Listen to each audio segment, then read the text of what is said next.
Hello, and welcome back to this quiet space where words drift slowly like starlight over a resting world.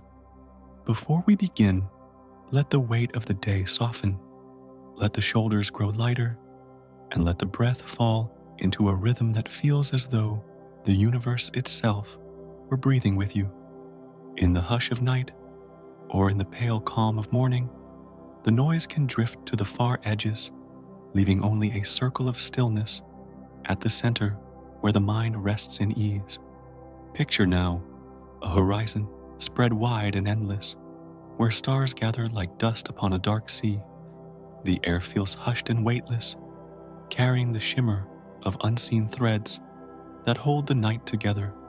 Around this vastness, faint clouds fold and unfold in their patient turns. Waves of light drift without urgency, and every shadow seems to sway with the rhythm of a hidden breath. This is where our journey begins, in a tale as slow as the turning of galaxies, as soft as the silence between them. Tonight, our quiet wandering drifts toward a gentle question: how many multiverses might there be waiting beyond the stars? Not a number to be counted, not an answer to be held, but a gentle unfolding of possibility, a wondering that stretches as calmly as the night. It is a tale of distance, of shadow, of silence, woven into the fabric of thought. And what if this universe, this one sky, these familiar stars, is only a single drop upon an unseen ocean? What if beyond the horizon, beyond every light, we know there are other worlds drifting quietly unseen, yet near like echoes that never fade, like mirrors reflecting a secret geometry of being? Wherever you are listening now, in a room dim and still in the warmth of blankets, or while rain traces soft patterns on your window, you are sharing this same moment under the same wide sky. The silence around you and the silence of the cosmos are not so different. Both hold you with a patient calm. Both invite you to drift deeper into rest. If slow journeys like this speak to you, you are welcome to remain here without hurry, without weight, simply resting beside the soft glow of thought.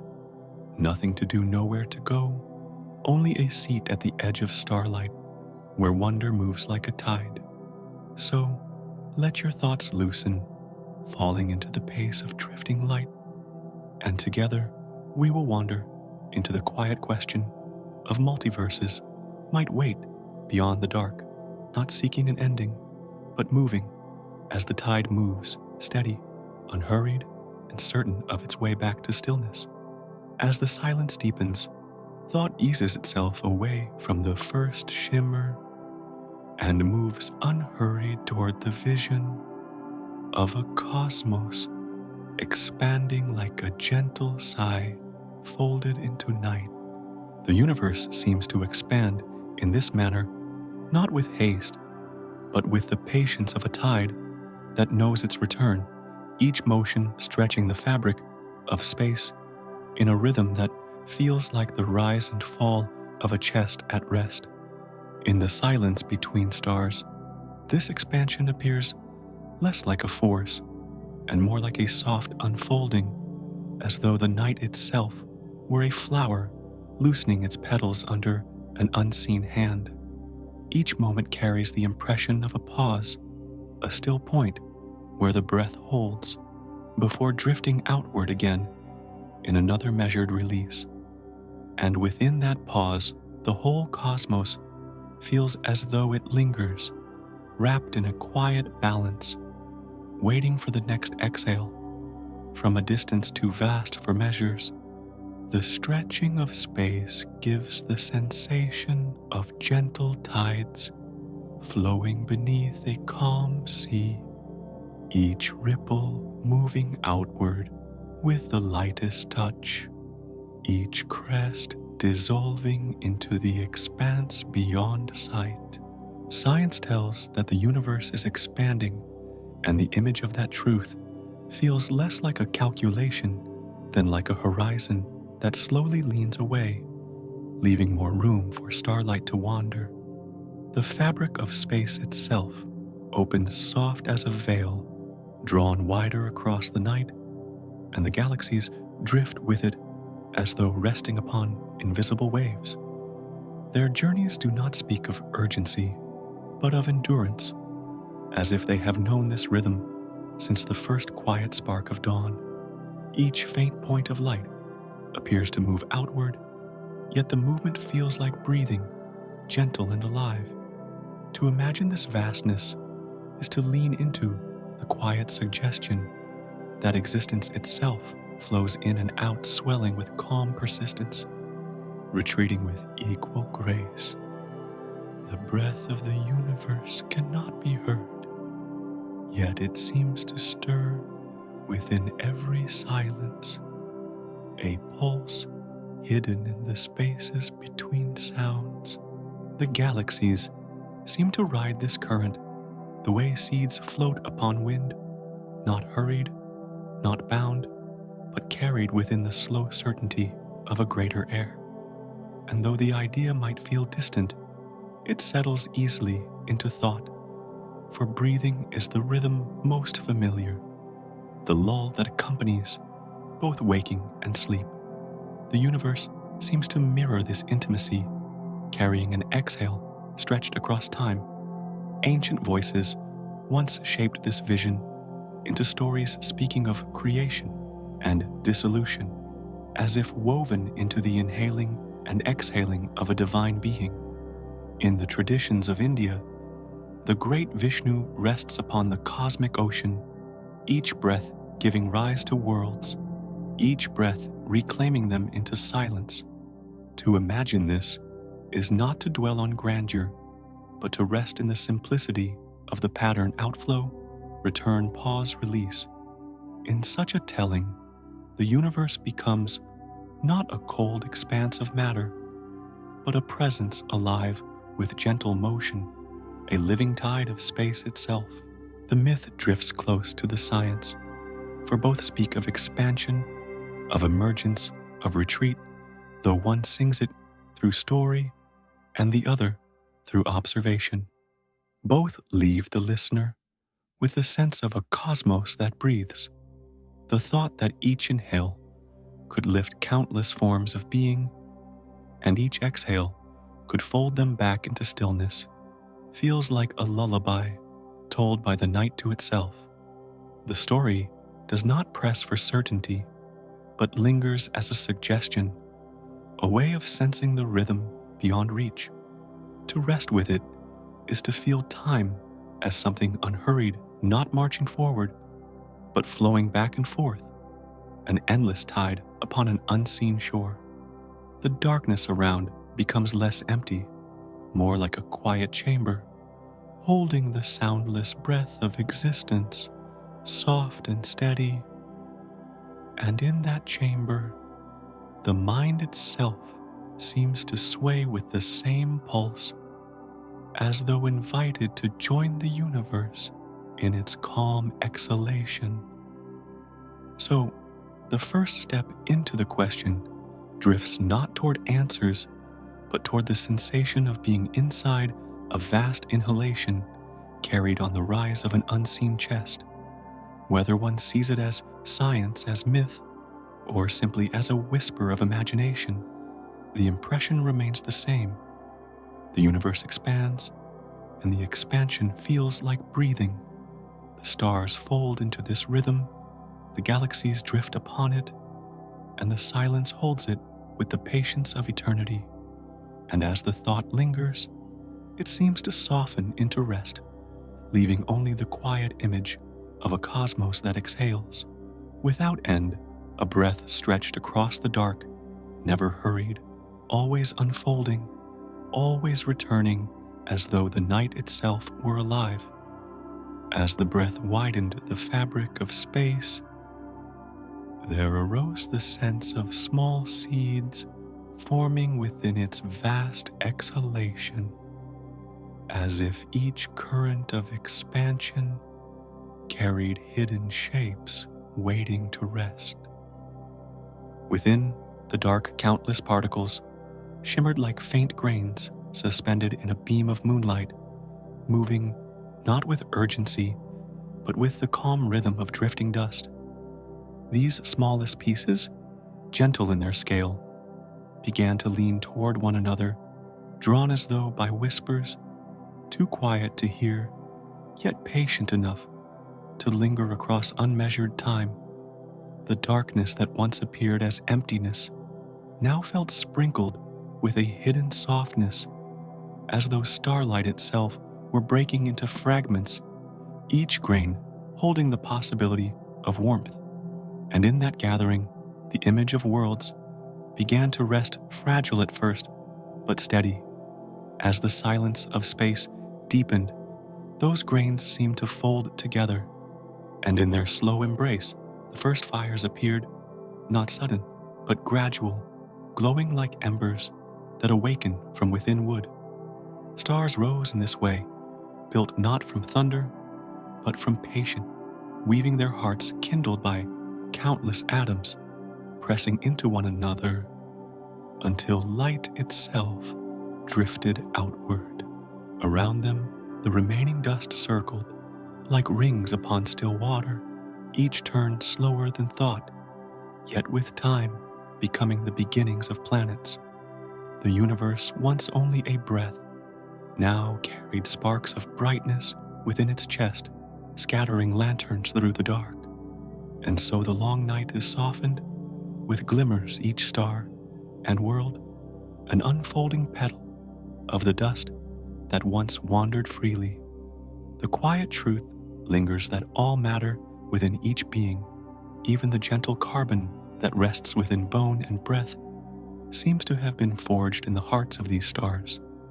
It is as though the fire that burned deep within their chests gave shape to what later would become life-scattering fragments that cooled into new forms. To imagine this is to sense a kinship between the glow of distant suns and the warmth that passes through each inhalation. Here a link carried quietly unnoticed yet present. The night sky then feels less like something apart and more like a reflection within, as though the same dust flows both above and within the breath that keeps stillness alive. And in that thought, the starlight seems closer, like a memory folded inside the body itself. Stories once told across ancient fires spoke of such dust as divine remnants scattered from the hands of gods shaping the heavens, each grain a seed of existence drifting through the void. Some whispered that human form was sculpted from clay, breathed into by unseen spirits, while others imagined sparks falling from celestial forges, embedding themselves in the earth to awaken into life. These tales, though soft with myth, echo what science now suggests, that every element of bone, breath, and thought may have once burned in the heart of a star. The overlap of legend and observation creates not contradiction, but harmony, as both seem to lean into the same lullaby of origin. And so, dust is never mere dust, but the quiet memory of fire carried forward. The image of these particles, spread through endless space, offers the suggestion that from the smallest fragments, entire worlds may drift into being. If from grains came planets and seas, if from ashes of stars came the warmth of bodies and breath, then perhaps from the open expanse itself, more than one universe might arise. The emptiness begins to feel less like void and more like fertile silence, a field from which not just one cosmos, but many could slowly bloom. Each world could be but one blossom in a meadow, without edge, swaying within the same invisible breeze. And just as dust gathered into stars, perhaps universes themselves drift as motes in a still greater dark. So the thought lingers, not to press for certainty, but to soften the boundary between what seems known and what seems imagined. The breath of the universe has carried dust into fire, fire into light, into worlds, and those worlds into life. From that path, the suggestion arises that silence itself may carry further potential, more worlds, still more breaths, folded within breaths. It is not a matter of proof, but of listening to the rhythm, as though the dark hums with possibilities yet unformed. And in that rhythm, thought drifts slowly onward toward the question of whether this universe is one among countless others, each rising like dust within the exhale of a greater stillness. Dust once gathered into suns and worlds, and within that memory, thought glides onward, drawn gently toward a question larger than the sky, a question that lingers like mist upon a horizon without edge. The universe that feels so vast may not stand alone, but may appear instead as a single note in a deeper chord, part of a pattern spread across a silence wider than any measure. The idea rests gently, not as a command, but as a whispering possibility, that what seems whole could also be a fragment. What feels singular might be one among countless. Slowly, it unfolds like a petal stirring in night air, that there could be more than this one space, more than this one flow of stars, more than this one unfolding dream. In this way, the notion of the multiverse appears tender as dawn, light upon the edges of thought.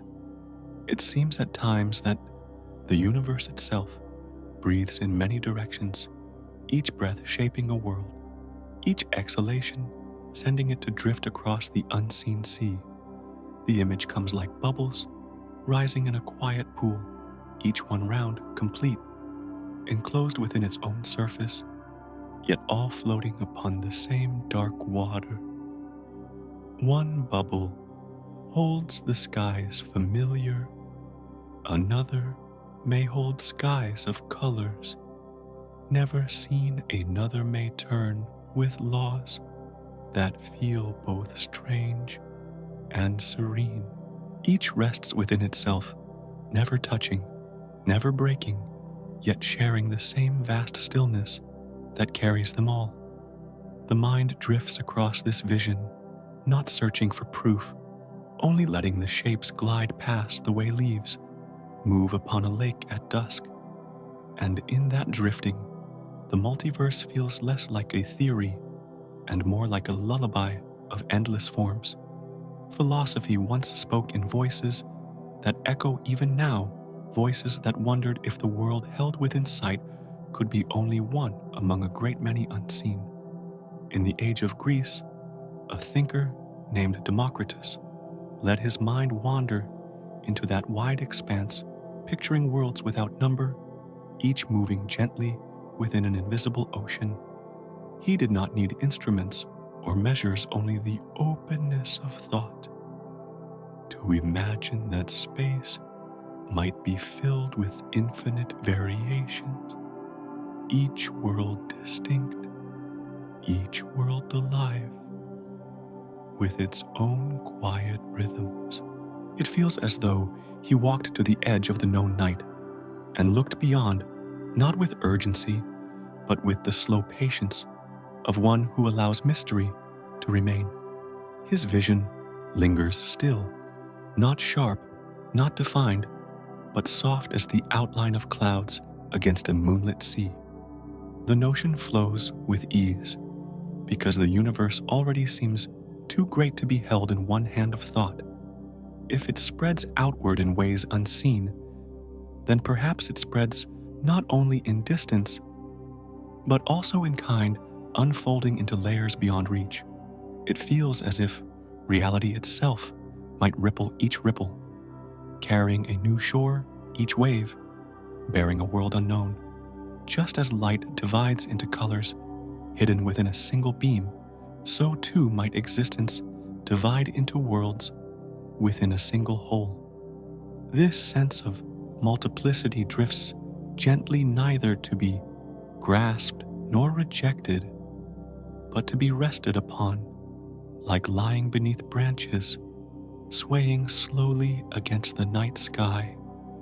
The multiverse becomes not an answer, but a spacious field in which the mind can wander.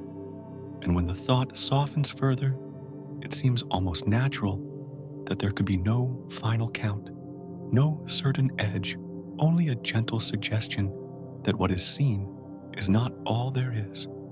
The universe once felt like a boundless ocean, yet now it may appear as a droplet within a larger tide, shimmering for a moment and then flowing into silence. To imagine countless droplets, countless bubbles, countless worlds turning quietly is to imagine not chaos, but a calm expanse too wide to finish. The question of how many dissolves not into a number, but into the rhythm of endless possibility, each possibility rocking like a cradle within the dark. And in that rocking, the thought rests softened by the awareness that perhaps the multiverse is less about knowing and more about listening. So the idea of many universes does not press against the mind. It simply hovers, as if waiting at the edge of a dream, offering not certainty, but calm. Like a lull of waves upon midnight sand, it reassures without answering it, soothes without conclusion. The multiverse, whether one or many seen or unseen, lingers as a quiet companion to thought, reminding gently that the night itself may hold more than the eyes perceive. In that reminder, the mind finds stillness, as though each bubble of possibility drifts into the same hushed sea, each carrying its own silence, each fading softly into the embrace of the dark. From the vision of many bubbles floating upon unseen waters, thought drifts onward, soft as breath slipping through leaves at dusk, and begins to rest upon the sense of parallel dreams unfolding like hidden streams beside the known. It feels as though every night offers a quiet rehearsal for this idea where sleep carries the mind into worlds unbound. By waking hours, worlds that appear with gentle vividness and close again when dawn touches the horizon. Each dream seems complete, while it lasts, filled with its own shapes and motions, its own colors and distances, a small universe born and dissolved with the rhythm of rest. In this way, sleep resembles the opening of a door into parallel places, delicate and temporary, yet real enough to hold memory for a while.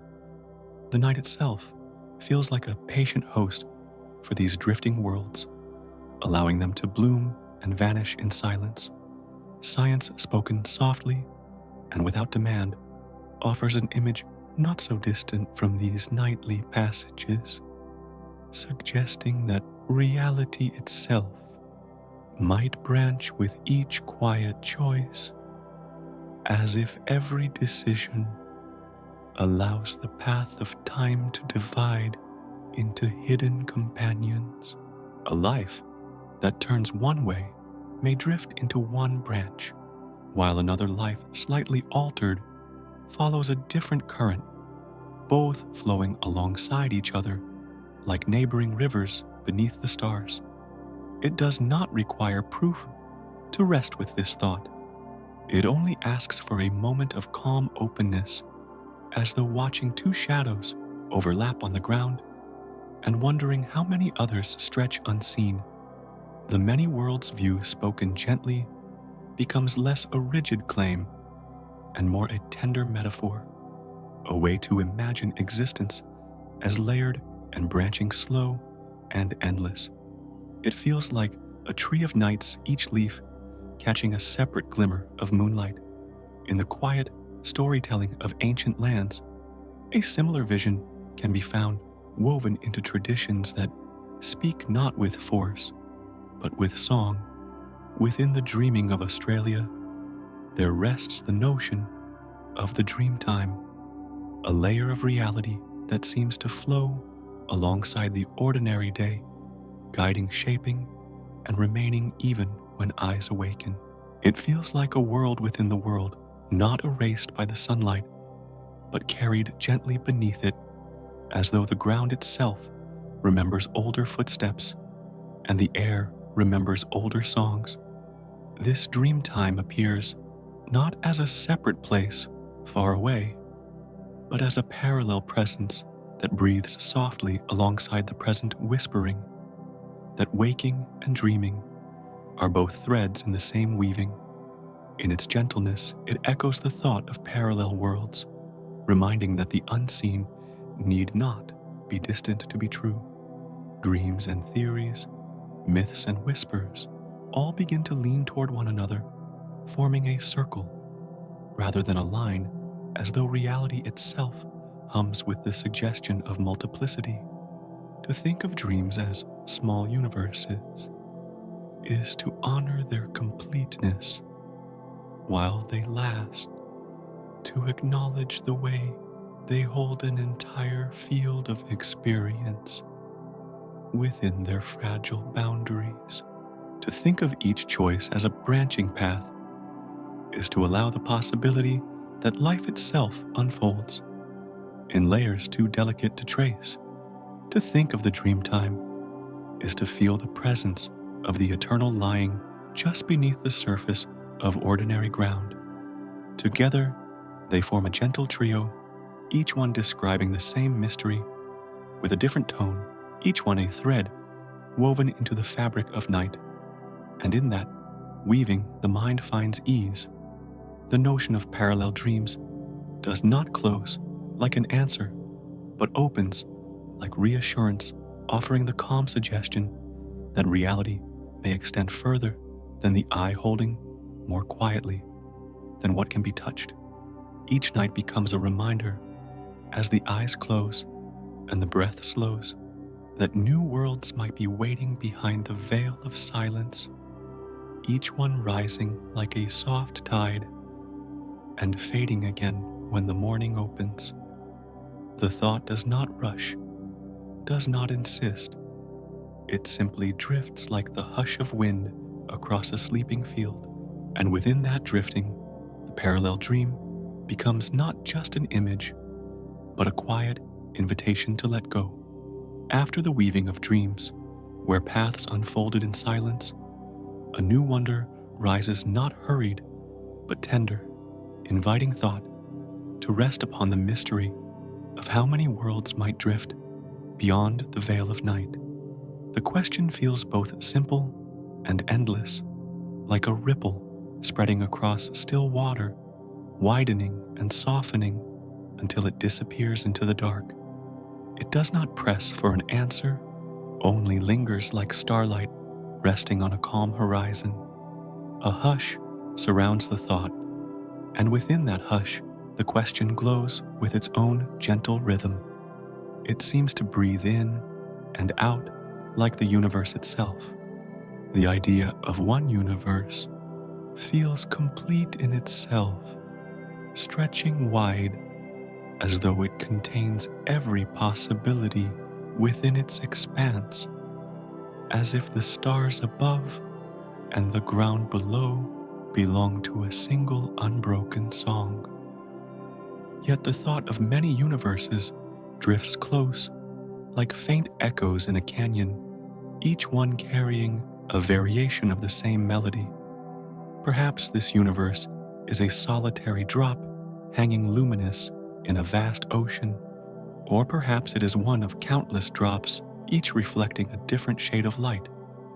The imagination leans gently in both directions, unable to choose, unwilling to let go of either. And so, the question remains like a lantern that does not go out. In the quiet of the night, the mystery feels almost tender, as though it rests not in knowledge, but in wonder, as though the not knowing itself is a kind of soft refuge. The unknown opens like a window, not with urgency, but with stillness, revealing space for thought to breathe freely.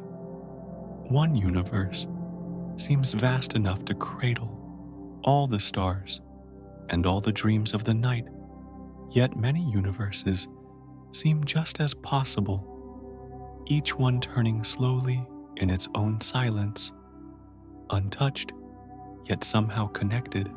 Both visions appear, both linger, and both dissolve into the same gentle darkness. The silence welcomes them equally. So the question drifts, without seeking an end, repeating itself in new shapes, like clouds shifting above a sleeping earth.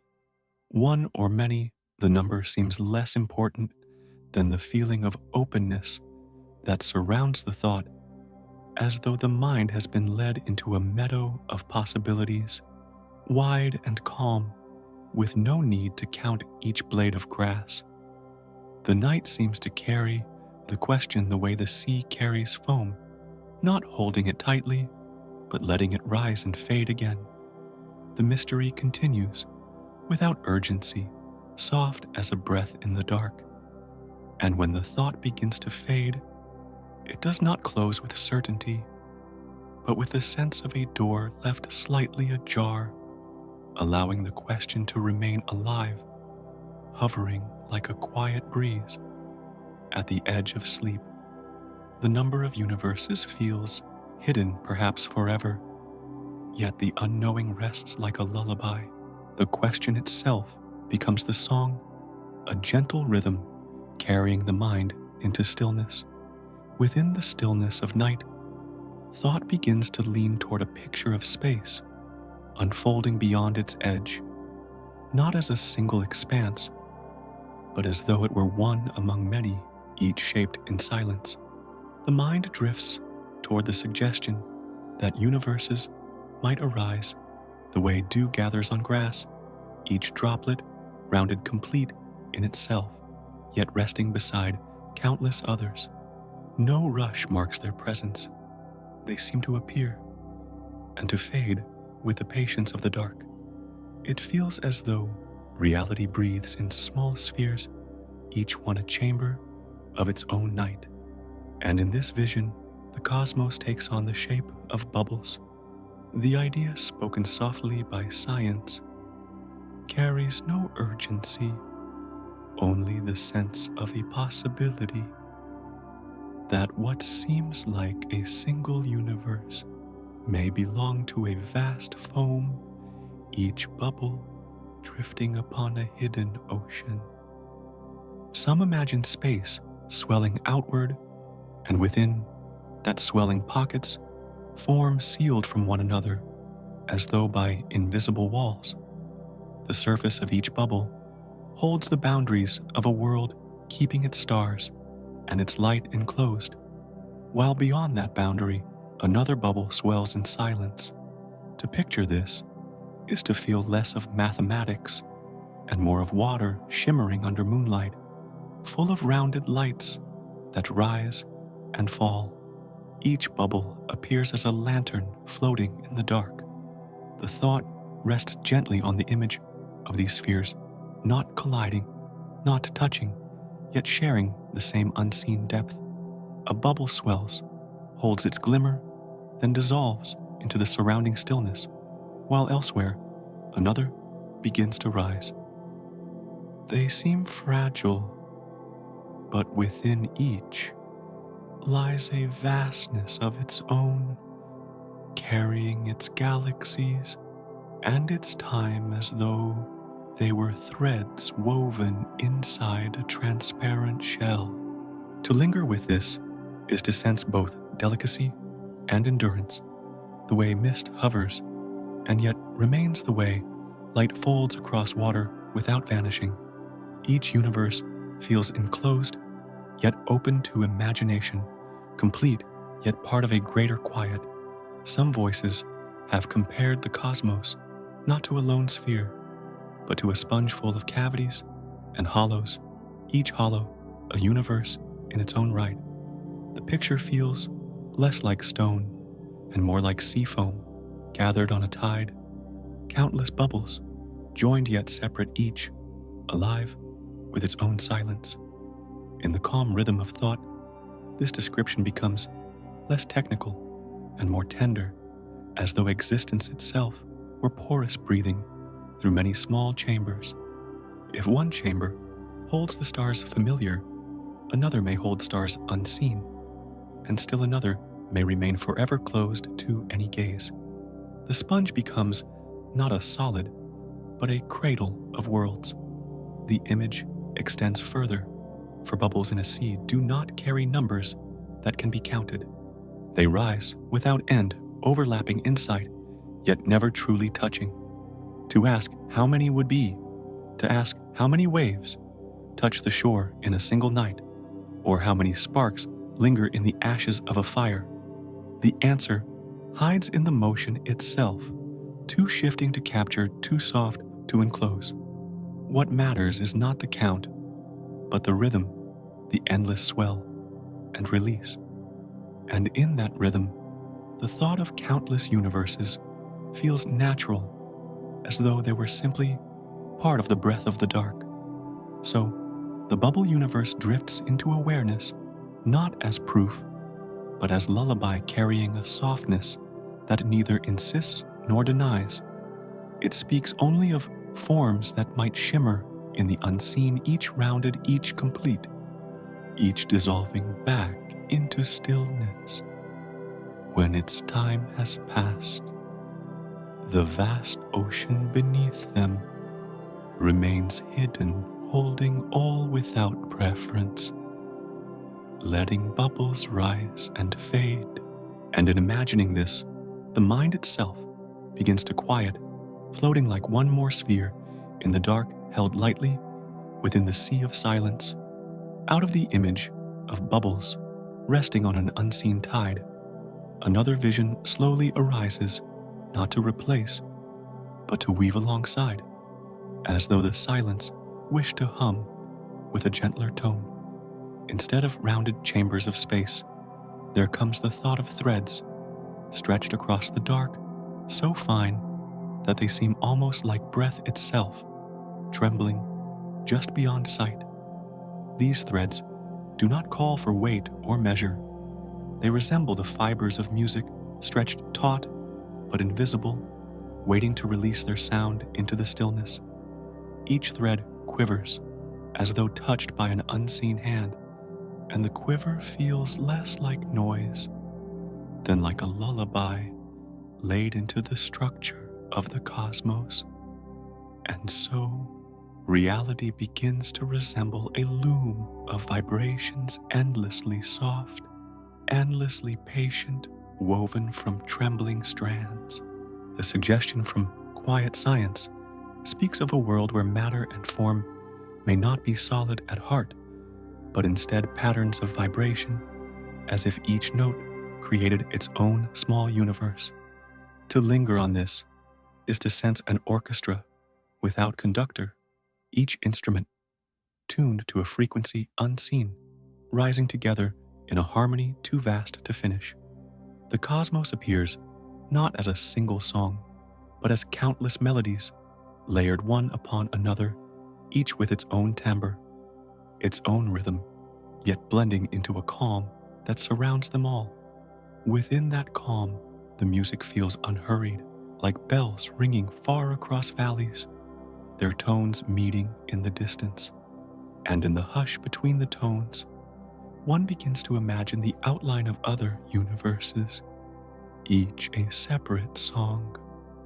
As the thought deepens, the vision of threads turns into something larger, a tree whose roots and branches stretch not through soil, but through space itself. The great myth of the North spoke of such a tree, Yggdrasil, lifting its branches toward the sky, while its roots coiled into unseen realms. Each branch held a world of its own, resting quietly nourished by the same trunk, yet separate in its life. The image feels close to the threads, for the branches too appear like strings drawn outward, bearing their weight of worlds without strain. To imagine them is to picture universes as leaves swaying in a windless dark, all fed by the same hidden source. The tree and the loom seem to blend, both carrying the weight of many worlds. There is no need for certainty in this image, for its strength lies not in proof, but in its gentleness. Each string appears to carry a possibility, each vibration a different expression of what a world might hold. One string hums a universe much like the one already seen. Another trembles with shapes unrecognizable, and still another remains quiet, a potential not yet drawn into sound. These strands stretch without end, not measured by length, but by the patience of silence that bears them. They do not clash, they do not compete. They resonate quietly side by side, like whispers carried across a still evening. The picture leaves no urgency, only the calm suggestion of multiplicity held in harmony. To rest within this vision is to feel the body itself echo the rhythm, for the pulse within the chest resembles a thread vibrating within its hollow. Each heartbeat offers a reminder that vibration carries life, that trembling need not mean chaos, but instead can mean continuity. The breath, too, seems to follow the same path, drawn in and released with a soft quiver that carries on without end. In this way, the strings of theory do not stand apart from lived silence, but fold into it like a song already known. Perhaps the universe resembles this balance of threads, each quivering faintly in its own rhythm, yet all part of one wider stillness.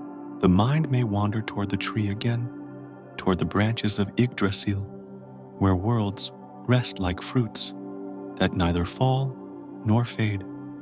To walk beneath such a tree would be to hear a forest of tones, each branch humming its own low note, each leaf catching a glimmer of unseen light. One branch shelters a world of humankind, another shelters lands unimagined, while higher branches hold still quieter realms. The roots sink into mystery, feeding it all from depths no eye has seen. And yet the picture soothes rather than overwhelms, for a tree is a presence of patience, and its patience feels like the patience of the universe itself. So the threads and the tree and the song fold together into one vision, offering no conclusion, but only the sense of being carried through a gentle cord.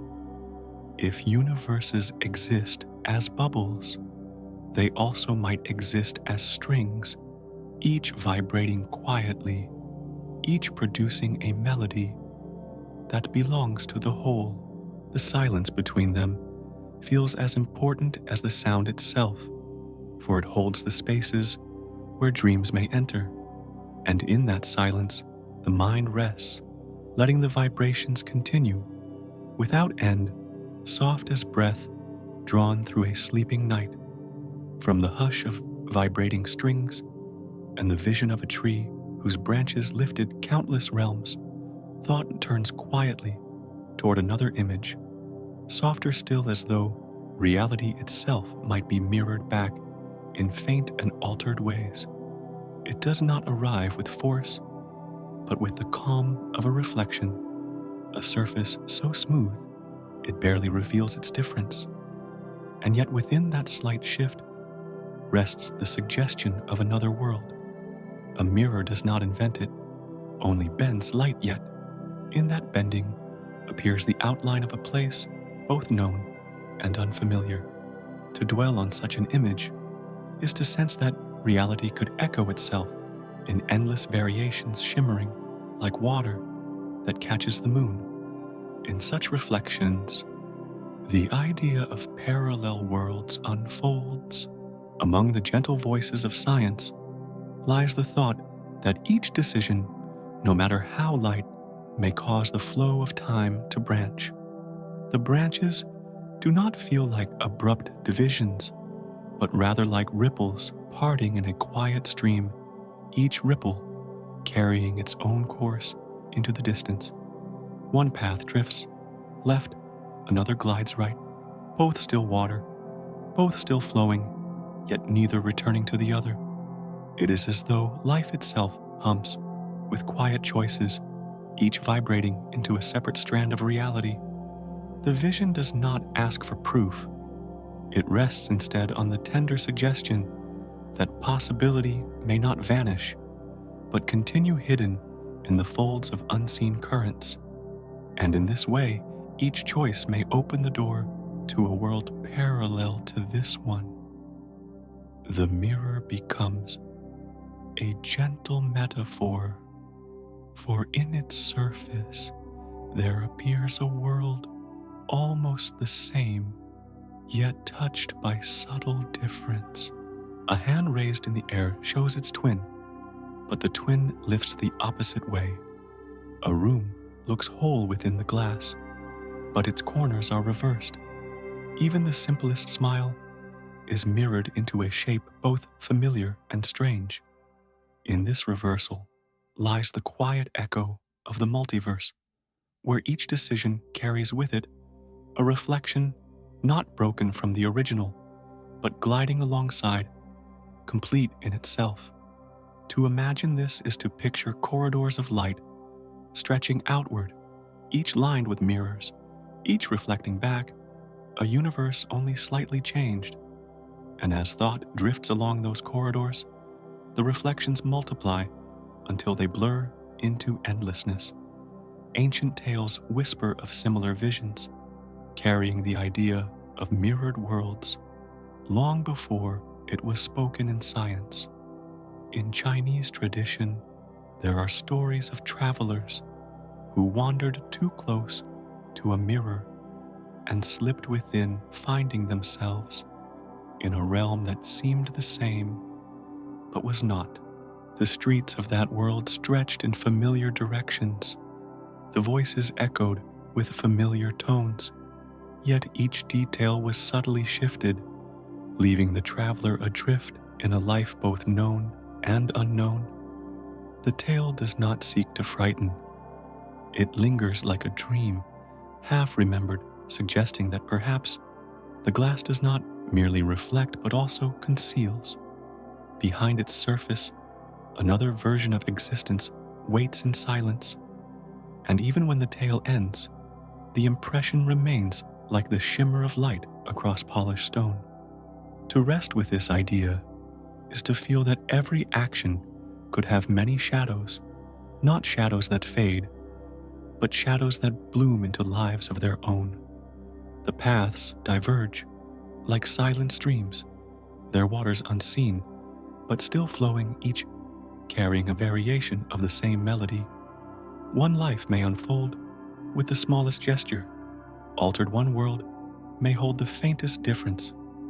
In its sky, one reflection may hum with a rhythm just slightly shifted. These differences need not be large to feel immense, for even the change of a single breath alters the song of a lifetime. The reflections then become not copies, but companions, each one following its own unhurried current into the quiet. The thought softens further, for mirrors do not speak of limits. They only widen the sense of depth. When gazing into the glass, one sees not only a figure, but also a space stretching beyond a room repeated, a horizon extended. It feels endless because the image folds into itself again and again, a corridor without close. Perhaps universes, too, fold into themselves this way, each one birthing another in reflection, an infinite hall of worlds receding into silence. To imagine such a hall is not to become lost, but to feel the calm of repetition, the comfort of patterns that return, each one steady, each one serene. So, the notion of parallel worlds lingers not as a demand, but as a hush, a murmur, that what appears singular may in truth be manifold. The mirror becomes both symbol and story, a gentle invitation to believe that existence may ripple outward into unseen companions. Scientific thought and ancient tale lean toward the same horizon, one with theories of branching realities, the other with whispers of worlds behind the glass, and in the space where both meet, there lies a stillness as though reality itself had paused to watch its own reflection. After the vision of mirrored worlds that shimmer just beyond reach, thought glides into a quieter chamber where the landscapes of asleep unfold with their own soft light. In this chamber, the veil of waking life loosens, and the mind drifts into shapes that seem both familiar and strange, weaving entire worlds without needing to touch stone or sky. Each dream feels as though it carries its own air, its own horizon, its own rhythm of time. These worlds do not demand permanence. They appear as if invited for a brief moment, only to close again when dawn lifts the eyes. And so, each night becomes a field where hidden universes bloom and fade like flowers of darkness. Science, spoken gently, offers that during sleep, the brain stirs with its own currents, arranging fragments of memory, imagination, and hidden desire into patterns so vivid they seem real. These patterns resemble the fabric of a cosmos in miniature, a place where rivers flow without maps and skies change without warning. Though these worlds vanish upon waking, while they last, they feel as solid as the ground underfoot, their weight pressing softly into thought. It appears as though the mind itself carries a loom of universes, weaving them with threads unseen. And each dream, however fleeting, rests as proof that creation can arise without warning and dissolve without trace like mist touched by morning light. The image of dreams as doors feels close for each night. The door seems to open without effort, swinging wide into realms not charted by day. One step is enough to enter, and suddenly the air feels different. The light bends in new colors. The space hums with unfamiliar sounds. The dream holds its shape until the door closes again, and with it, the world vanishes, leaving only an echo. These doors do not creak. They do not resist. They move silently, opening and closing with the same ease as a breath. To rest with this image is to sense that the multiverse may be less a distant speculation and more a nightly companion. Whispers of myth speak of such visions too, for across cultures lies the belief that dreams themselves carry the power of creation. Some traditions tell of gods who did not forge the world with hands, but instead dreamt it into being their sleep, unfolding mountains, rivers, and skies. In these tellings, to dream is to shape reality, to breathe into silence a whole domain of life. The gods did not wake to find their worlds gone. Their dreams lingered solid as stone, lasting beyond their slumber. To imagine this is to feel that the boundary between dream and waking may not be as firm as it seems, but instead as permeable as morning mist. And within that softness, the line between universe and dream begins to blur. The thought lingers that if gods may create worlds by dreaming, perhaps the act of sleep in every being is a faint echo of that divine weaving. Each dream then appears as a small cosmos, tender and impermanent, yet complete within its span. One dream may hold a familiar face in a strange city. Another may hold oceans never seen. Another may stretch into skies filled with unknown constellations. None of these need to last beyond the night to carry meaning, for their beauty rests not in endurance, but in the momentary fullness they provide. The dream-like a world does not need permanence to feel whole. As the idea drifts further, the multiverse itself seems to open into dreamlike forms, each universe, a door swinging in silence, each one carrying its own atmosphere and song. One may open to reveal laws of nature, similar to those known, while another may hum with unfamiliar rhythms, ungraspable, yet serene. The door does not reveal all at once. It offers only a glimpse, a momentary passage into the suggestion of elsewhere. And when it closes, another may open beside it, as though the corridors of existence stretch endlessly, lined with doorways, waiting for breath to pass through. To think of universes in this way is to soften into the rhythm of sleep itself, where each breath seems to open and close its own small world. So, the dream universes linger as a reminder that creation need not be distant or inaccessible.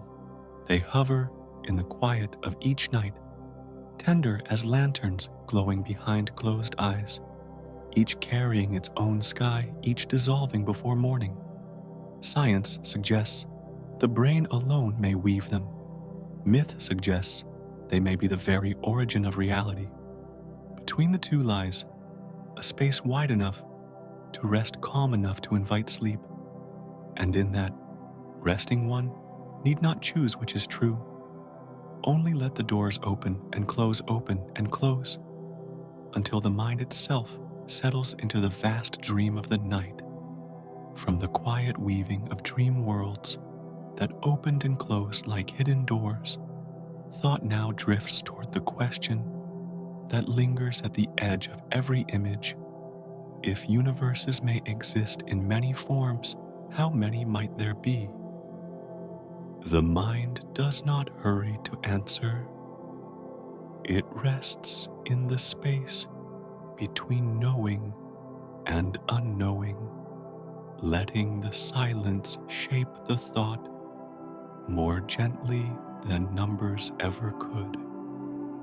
Some voices suggest that there may be countless universes, rising and dissolving like foam upon a restless tide, while others lean toward the possibility that there are only a few rare and delicate. Still others wonder if there is but one, the very one in which the question itself takes shape, and so the question remains suspended, soft and unmeasured, like a note held too long in the air. The image of a shoreline comes quietly, a figure of calm that carries the question without pressing for its end. To sit upon the sand at night is to hear the sea without needing to count its waves, to watch the horizon without needing to measure its length. Each wave arrives, breaks, and folds back into the water, and the next comes, and the next, until the mind ceases to wonder about the number at all. The waves are many, perhaps infinite, yet their essence lies not in their quantity, but in their rhythm. And in this rhythm, the thought of universes begins to resemble the sea itself, swelling and receding beyond any tally, beyond the reach of hands. In science softly spoken, there rests the acknowledgement that the number of universes remains beyond the reach of measure. The theories open doors, but do not close them, offering only the suggestion that reality might spread farther than the eye can follow. Some models breathe of infinite space, where bubbles of existence bloom without end, while others whisper of a finite yet vast arrangement bounded though never touched. The difference feels less important than the hush they both contain, For either way, the silence that holds them is wide enough to quiet the mind. What matters is not the answer, but the openness the question leaves behind. To imagine an endless multitude of universes is to picture a meadow without borders where each blade of grass catches the dew, and no two droplets shine the same. The expanse stretches outward without edge, yet each part remains complete, in itself simple and whole. To imagine only a few is to see a grove of trees, each with its own canopy, each holding its own air, separated yet nourished by the same ground. And to imagine just one is to stand before a single mountain, immense and solitary, carrying all within its slopes. Each vision offers a different comfort, each one carrying the sense of enoughness, as though the number matters less than the stillness it creates.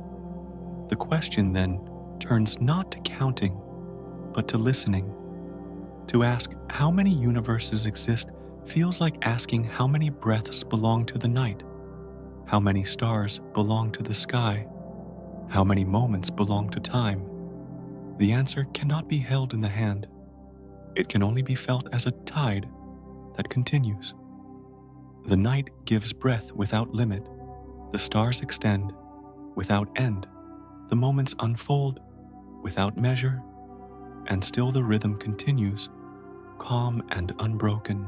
The universes, if they are many or few, appear in this same way, carried by the vastness that surrounds them. To rest with this is to understand that the question itself may be its own lullaby. So the thought of how many universes there might be dissolves gently, not with conclusion, but with calm. The shoreline hums with waves that cannot be counted, yet the sound soothes more than the number could. The sea becomes a mirror of the cosmos, where universes rise like foam and vanish into the dark, each leaving behind only the hush of its passing. The night becomes a mirror of breath, where questions rise and fade, each carrying its own rhythm, each settling into stillness. And in this settling, the question itself becomes less a puzzle and more a song, one that carries the mind toward rest. Thus, the inquiry closes not with an answer, but with silence, a silence that feels wide enough to hold countless worlds, or only one, or perhaps none at all. The number loses weight. The presence remains. What lingers is the sense of being carried, as though the universes, however many, were waves moving through the same deep sea. And within that sea, the thought drifts into quiet, leaving only the rhythm of breath, slow and steady, a lull that belongs as much to the cosmos as to the night. Out of the hush that lingered after reflections of mirrored worlds, the mind leans gently into another vision, one where the current of existence feels less like light and more like water. Within this vision, time seems to drift as though it were a river moving forward in unbroken flow, yet never carrying the same moment twice. Each universe holds its own river, winding quietly through its valleys, of stars shaping the rhythm of its days and nights. Some rivers appear swift, rushing as though eager to meet an unseen sea, while others seem slower, gliding with a patience that softens the silence, and in this thought time itself begins to breathe as a stream. The image unfolds with calm persistence, carrying the sense that each river shapes the land it touches, just as time shapes the worlds it holds. In one universe, the river may surge quickly, carrying its galaxies through seasons that pass like sparks. In another, the flow may feel unhurried, its waters folding gently upon themselves, letting stars linger for ages longer. These rivers do not meet, yet they seem to echo each other, like songs played in different tempos across a quiet distance. To think of them is to imagine countless melodies carried by one great silence, and within this silence, the rivers seem endless, each one a different expression of time's breath. Science, when spoken softly, suggests that time does not move with the same rhythm in every place. The theory of relativity carries the whisper that time bends with gravity, stretching near massive stars, quickening in emptier reaches like water, finding narrower or wider channels. The river does not seem fixed. It alters its pace with the shapes it encounters, folding around them like light around a bend. To picture this is not to see equations, but to sense a current shifting with its own quiet logic, one stretch hurried, another slowed, all still part of the same flowing whole.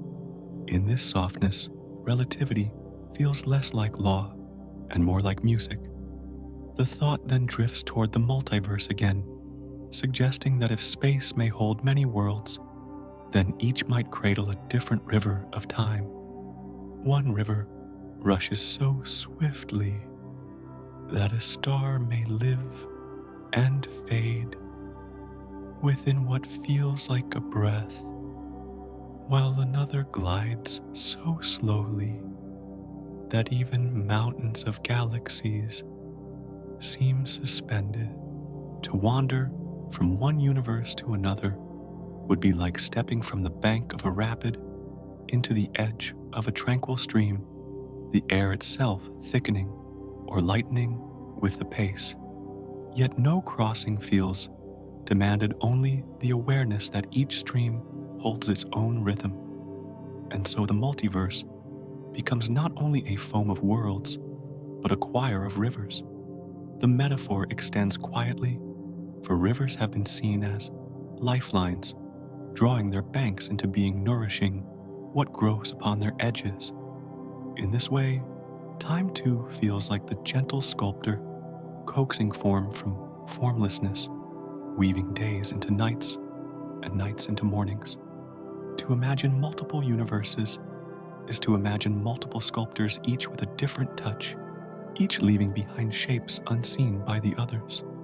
Some flows may carve deep canyons, others may spread wide into deltas of stillness, yet all remain rivers nonetheless. And in this image, creation feels patient, a process of water moving softly over stone. Ancient stories seem to lean toward this image as well, for myths have often spoken of rivers that separate realms, rivers that carry souls, rivers that mark the passage from one world into another. To linger on these tales is to feel that time itself has long been pictured as water, ungraspable, yet undeniable in its presence. In the multiverse, such rivers multiply, each one a border, each one a path, each one a lullaby sung by its own current. They shimmer in imagination, not as torrents, but as calm flows, guiding thought deeper into stillness. And the myths themselves seem to fold into the science, both speaking the same soft language. So, the vision of time as a river does not press for certainty, it only opens space to rest within. Whether swift or slow, whether singular or many, each river appears as a quiet thread of continuity, weaving through its universe like breath through a sleeping chest. The multiverse then feels like a landscape of waterways, uncounted, unseen, yet carrying their notes into the same surrounding silence. To dwell with this image is to sense the calm of water flowing, not needing to know its end, only feeling its movement. And within that movement, the thought of many universes becomes less a puzzle, more a gentle rhythm in the dark. The rivers continue, whether fast or slow, and the stillness that holds them continues as well. Each carries the sense of time, yet the silence carries them all. And in that silence, the vision of multiverses drifts onward, softer than a breath, quieter than a tide. The vision of rivers, flowing through their own quiet valleys, stretches a little further, carrying with it another image, one where the waters no longer move in a single course but begin to part in silence. Just as a stream may divide into branches, each choosing its own direction without conflict, so too does thought begin to picture the flow of reality. No sudden break, appears only the gentle divergence of paths that continue onward, side by side, unseen, yet present. The river still breathes, as one yet within its body, like countless possibilities unfolding, and so the notion of invisible branches takes shape, tender and unhurried. Each choice, however small, seems to carry the suggestion of such a branching. The moment a path leans left instead of right, the stream quietly parts one branch, carrying the world in one direction, another carrying it elsewhere. These branches do not erase one another. They linger flowing together, though unseen, each holding its own rhythm of time. The vision feels less like division and more like expansion, as though reality were spacious enough to cradle every course. And in that spaciousness, possibility breathes without end. In gentle tones, science has given this picture the name of many worlds, a thought that each decision might weave another strand of existence. The universe does not close its doors behind a choice. Instead, it opens more doors than can be counted, each one leading to a room, both familiar and altered. To linger with this idea is to sense that nothing is truly lost, that every possibility drifts into its own quiet chamber.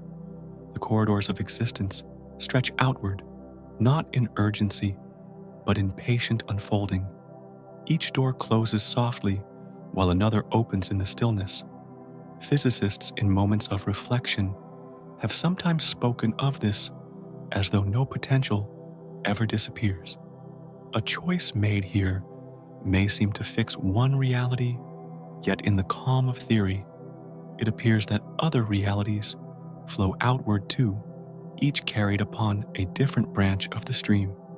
One world contains the path that bends this way, another holds the path that bends that way, both carried forward, both alive in silence. To think of this is to imagine a forest of rivers gliding through the dark, each one a different line of water, each one nourished by the same invisible spring, and all of them together form a quiet harmony. The image softens when carried further into metaphor. Each branch of water resembles a hand tracing new lines across the sand, leaving behind not erasure, but additional patterns. The patterns multiply, yet each remains tender, each fading at its edges into the wider stillness. To dwell upon them is not to feel overwhelmed, but to sense the abundance of form, the way one current may ripple into many.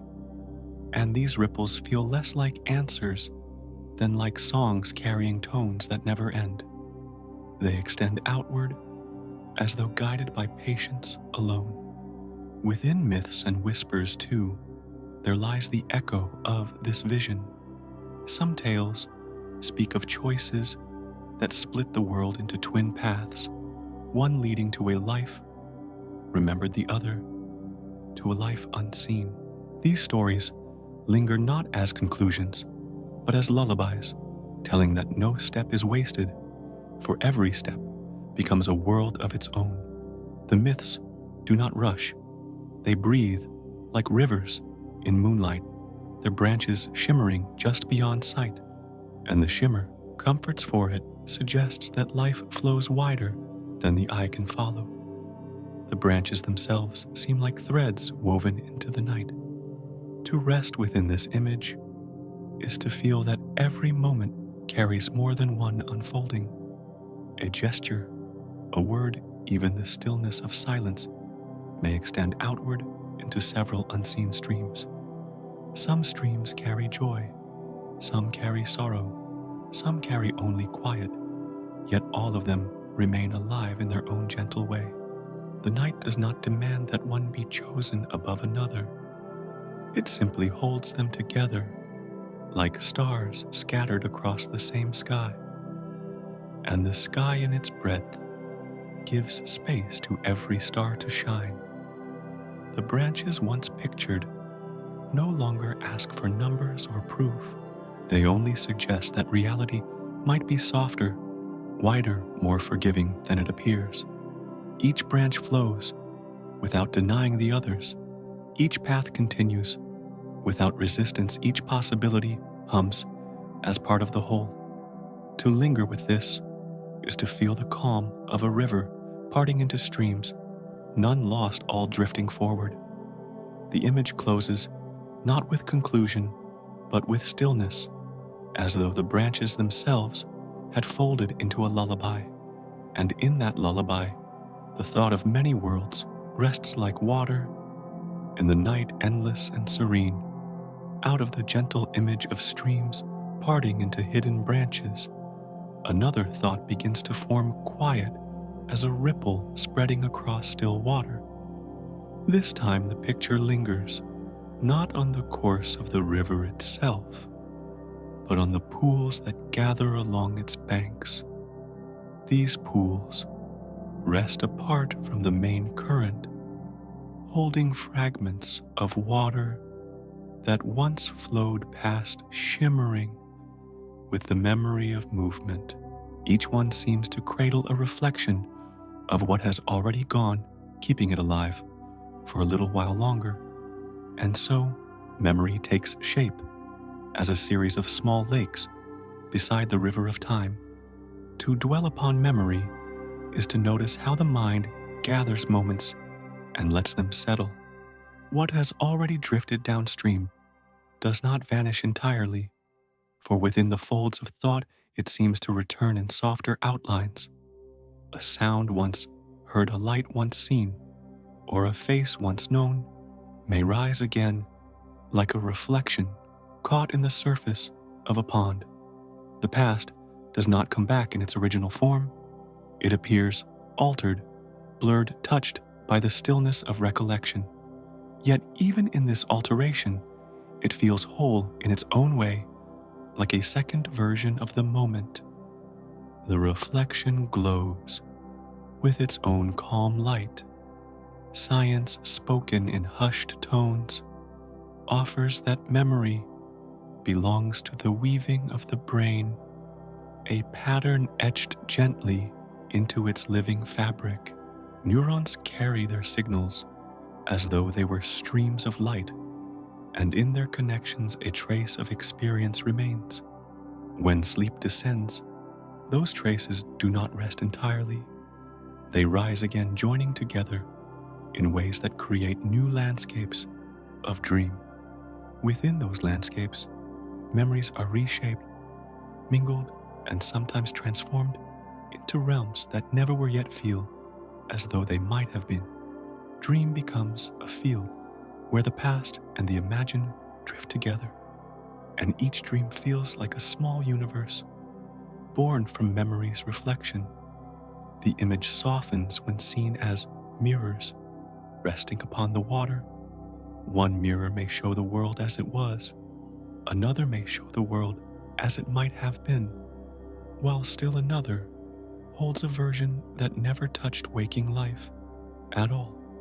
The mirrors tilt gently, catching different lights, and in each tilt, a new reflection takes shape. None cancels the others. They coexist upon the surface, shimmering side by side. To rest upon this thought is to sense that memory itself holds the seed of many worlds. The reflections extend outward like quiet companions. In this vision, The multiverse feels close to memory. Perhaps what is lost in one universe is not gone altogether, but rests in another, held like water in a separate pool. A tree that no longer stands in one world may still lift its branches in another. A word once spoken and then forgotten may still echo gently elsewhere. The idea drifts not as certainty, but as comfort, suggesting that absence may be softened by presence hidden beyond sight. The thought itself feels like a reflection, tender and unhurried, shimmering for a moment before fading. And yet, even in fading, it leaves a trace of stillness. To imagine this further is to picture memory as a bridge that touches more than one shore. On one side lies the life already known. On the other, perhaps lie other versions, each carrying what has slipped away. The bridge is made not of stone, but of quiet thought, appearing only in the mind's calm gaze. As one lingers upon it, the sense grows that memory does not belong to a single path, but spreads softly into many, echoing like ripples that overlap without colliding. The bridge does not need to be crossed. It is enough that it rests between worlds, and its resting feels like a lullaby. Ancient tales, too, have spoken of memory as a doorway. In some traditions, the past is not considered gone, but sleeping in another realm, waiting to be recalled. Dreams are said to awaken fragments of this realm, letting the dreamer walk for a time in places already past. The tales breathe with the same softness as the science for both, suggest that memory is not fixed, but fluid, capable of creating new chambers of experience. To hear these tales is to sense that what was once loved, once seen, once lived, may still exist somewhere, even if only as reflection. And that sense feels like being held in the patience of night. To rest upon these images is to drift into the quiet truth that a memory itself seems like a multiverse of its own. Each recollection may open into another shape, another sound, another possibility. Each reflection may hold a world that is gone here, but alive elsewhere, gone to sight, but still shimmering in thought. The rivers, the pools, the mirrors, and the dreams all fold into one another, carrying the same suggestion that what is past is not entirely lost, but continues softly in another chamber. The thought drifts like mist, above water, delicate, intangible, yet enough to quiet the mind, and in that quiet memory becomes its own gentle universe, one that lingers in silence, a reflection cradled in the dark. Out of the quiet pools of memory and reflection, another image begins to take form, as though the river of thought now touches a fabric spread wide across the dark. This fabric does not appear rigid, but soft and yielding, like a cloth that bends beneath the weight of a gentle hand. It stretches and folds, carrying within it the rhythm of both space and time, woven so closely together that they seem to move as one. The image does not rush forward. It sways with the calmness of a curtain stirred by a breeze. And in that swaying, the sense of elasticity begins to arise. To imagine time as fabric is to feel it less as a line and more as a surface. Each moment rests upon it like a thread within a wider weave, and yet the surface does not remain fixed. It can be drawn outward or gathered close. Around massive stars, it seems to curve, folding inwards like soft cloth pulled toward its center. Near quiet planets, it stretches more gently, as though the fabric relaxes into a slower rhythm. The thought carries no strain, for even in bending, the fabric feels calm, patient, and enduring. It drifts like silk across an unseen frame, Science has whispered of such elasticity, speaking of space-time as a union where distance and duration mingle. What seems like space alone carries the weight of time, and what seems like time alone holds the measure of distance. A heavy body, like a star, draws the weave closer to itself, and in that closeness, the flow of time appears, altered, softened, or lengthened, as though caught in folds. Light, too, follows the curve, bending gently across the fabric's surface, never forced, only guided. In this vision, the universe becomes a tapestry, breathing with its own slow motion. The fabric sways as though stirred by tides of gravity. The mind rests easily in this image, for fabric feels familiar, comforting, and quiet. To see time as cloth is to sense how events may not march rigidly, but ripple, how moments may expand like a sheet pulled wide, or gather like folds in shadow. Within one place, the rhythm may feel fast, as if the fabric were stretched thin. Within another, the rhythm may feel slower, as though the weave had thickened. The picture resembles the way breath itself changes, sometimes long and deep, sometimes short and soft. Time becomes not a rule, but a pulse moving with its own elasticity. Legends, too, have woven with such patterns, picturing existence as cloth upon a loom, where each world rests as a design in thread. The Norse spoke of the Norns weaving fates across their spindle, each line of thread carrying a path, each knot holding a moment of change. In this weaving, some threads tighten, others loosen, yet all remain part of the same cloth. The image feels close to the softness of elastic time, suggesting that destinies themselves may stretch or contract, yet never fall away. The fabric remains whole, even as it bends to hold countless stories. To imagine multiple universes through this lens is to picture many fabrics, each stretched across its own quiet frame. One cloth may be taut, vibrating like a string. Another may hang loose, swaying with wide folds. Still another may ripple with unseen breezes, carrying rhythms unknown. Each fabric holds its own rivers of time, its own gentle elasticity, its own way of shaping the moments within.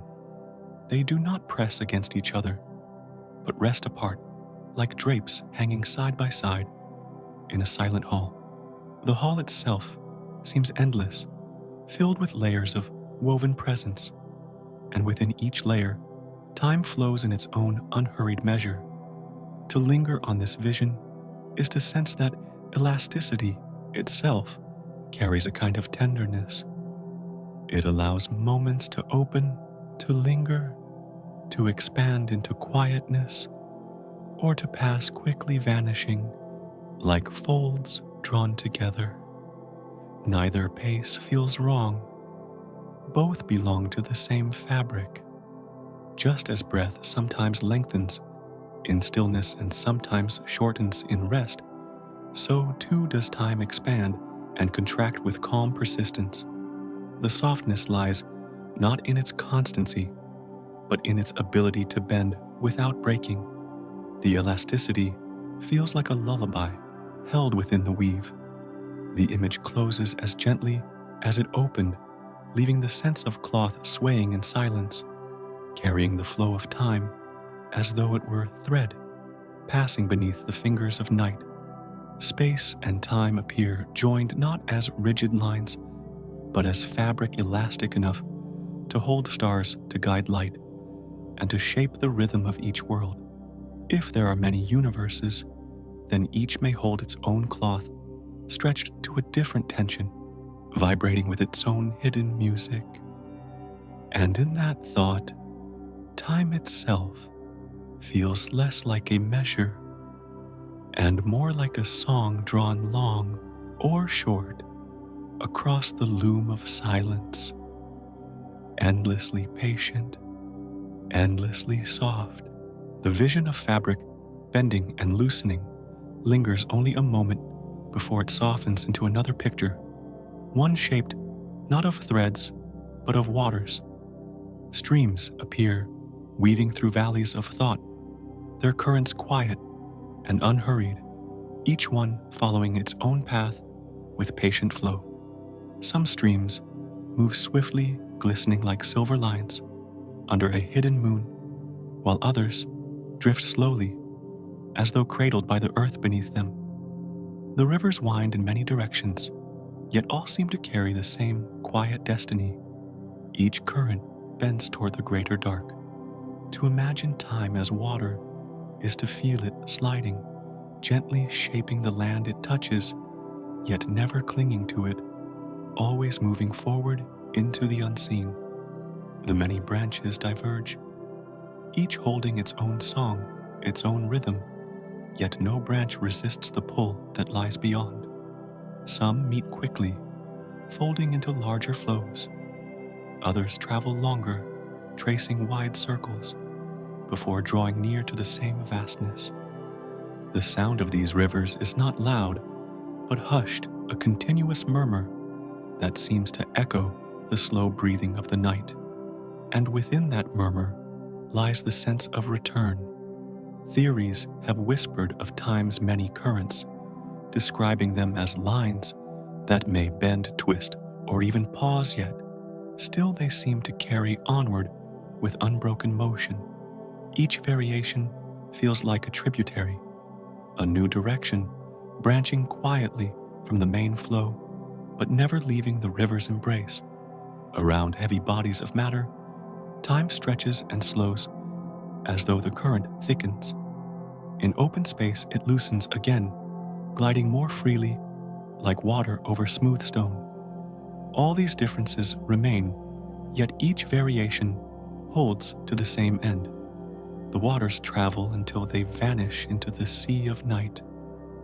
There is a calmness in this image, for rivers do not resist their end. They seem to welcome it, joining the ocean, as though slipping back into a vast cradle. In the same way, time appears to dissolve into stillness, whether long or short, hurried or slow. The endless movement that once marked each moment eventually fades, leaving only the expanse that holds it. It feels as though all branches, no matter how separate, are drawn to rest within the same silence. The sea becomes the resting breath of time. Ancient voices told such stories too, likening life and memory to streams that wander, yet finally return to the great waters. In the songs of distant lands, it was said that souls flowed like rivers into a boundless ocean, their journeys many, their destinies shared. These images, gentle in tone, do not speak of loss, but of merging, of being gathered into a greater whole.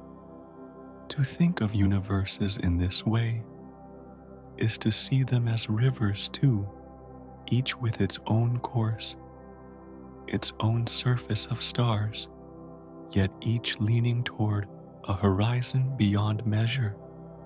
The sea of night waits wide and quiet.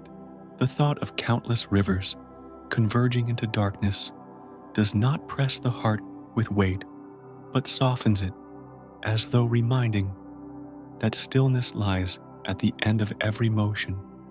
The image soothes, for it replaces the sharpness of endings with the tenderness of return, like a drop of rain, finding again the body of the sea. The night receives all without question, spreading itself wide enough to hold the long and the short, the swift and the slow, the visible and the unseen. Within that receiving, there is rest. One can linger on the shore of this image, listening to the quiet rhythm of waves, folding one upon another, without seeking to count their number. Each wave arrives, fades, and is replaced by the next, endless yet calming. To sit with this is to feel that time too carries the same rhythm, countless moments, arriving and fading, yet all dissolving into the same hush. The question of how many rivers, how many branches, or how many worlds loses meaning before the sea. What remains is the music of their meeting, the lull of their surrender into silence. In this way, the river becomes a guide, showing that time itself, however varied, drifts into stillness. The branches of universes too may wander in many directions, yet all seem to lean toward the same quiet horizon where the fabric of motion sinks into rest. To follow this thought is to feel oneself carried like a droplet within a current unhurried, without struggle, sliding toward the calm that waits. The journey is not rushed. It unfolds with patience, as though eternity itself were breathing through the waters. And so, the image closes, gently leaving the sense of rivers, merging into a sea that has no shore, a sea that seems less like an ending and more like a vast breath held in the dark. To imagine being part of that return is to feel the body loosen, to let thought drift as lightly as water upon tide. The night opens to receive it all, and within that openness, silence deepens wide and tender. The river does not vanish. It becomes the sea. Out of the hush, where rivers had slipped into night, another vision slowly rises wider and calmer, as though the waters have opened into an ocean without edge. The surface appears boundless, stretching under a quiet sky, each ripple spreading softly before dissolving again. The waves do not strike nor rush. They shimmer gently, carrying the suggestion of endless possibilities hidden in their folds. Each swell seems like a question that has not yet been spoken, each trough like a pause waiting to be filled. The sea becomes a mirror of potential, wide enough to hold all forms that may yet emerge. In this oceanic image, each small wave feels like a possibility, neither chosen nor denied, simply carried for a time upon the surface. The ripples appear delicate, yet their numbers seem beyond count, rising and fading without urgency. Some remain shallow, barely noticeable, while others gather more shape-lifting, like quiet promises before returning to stillness. None of them vanish. They merge back into the deep, where countless others are waiting. The water hums softly with their presence, as if every crest and hollow were part of a larger breath. The language of science leans close to this vision, whispering of particles that seem able to rest in more than one state, at once hovering between possibilities. This description does not arrive like a command, but like a soft echo of the sea itself, where every ripple contains more than one outcome, more than one song. The world of quantum mechanics suggests that reality at its smallest scale does not commit immediately to one shape, but lingers among many, as though it drifts between mirrors before deciding which reflection will appear.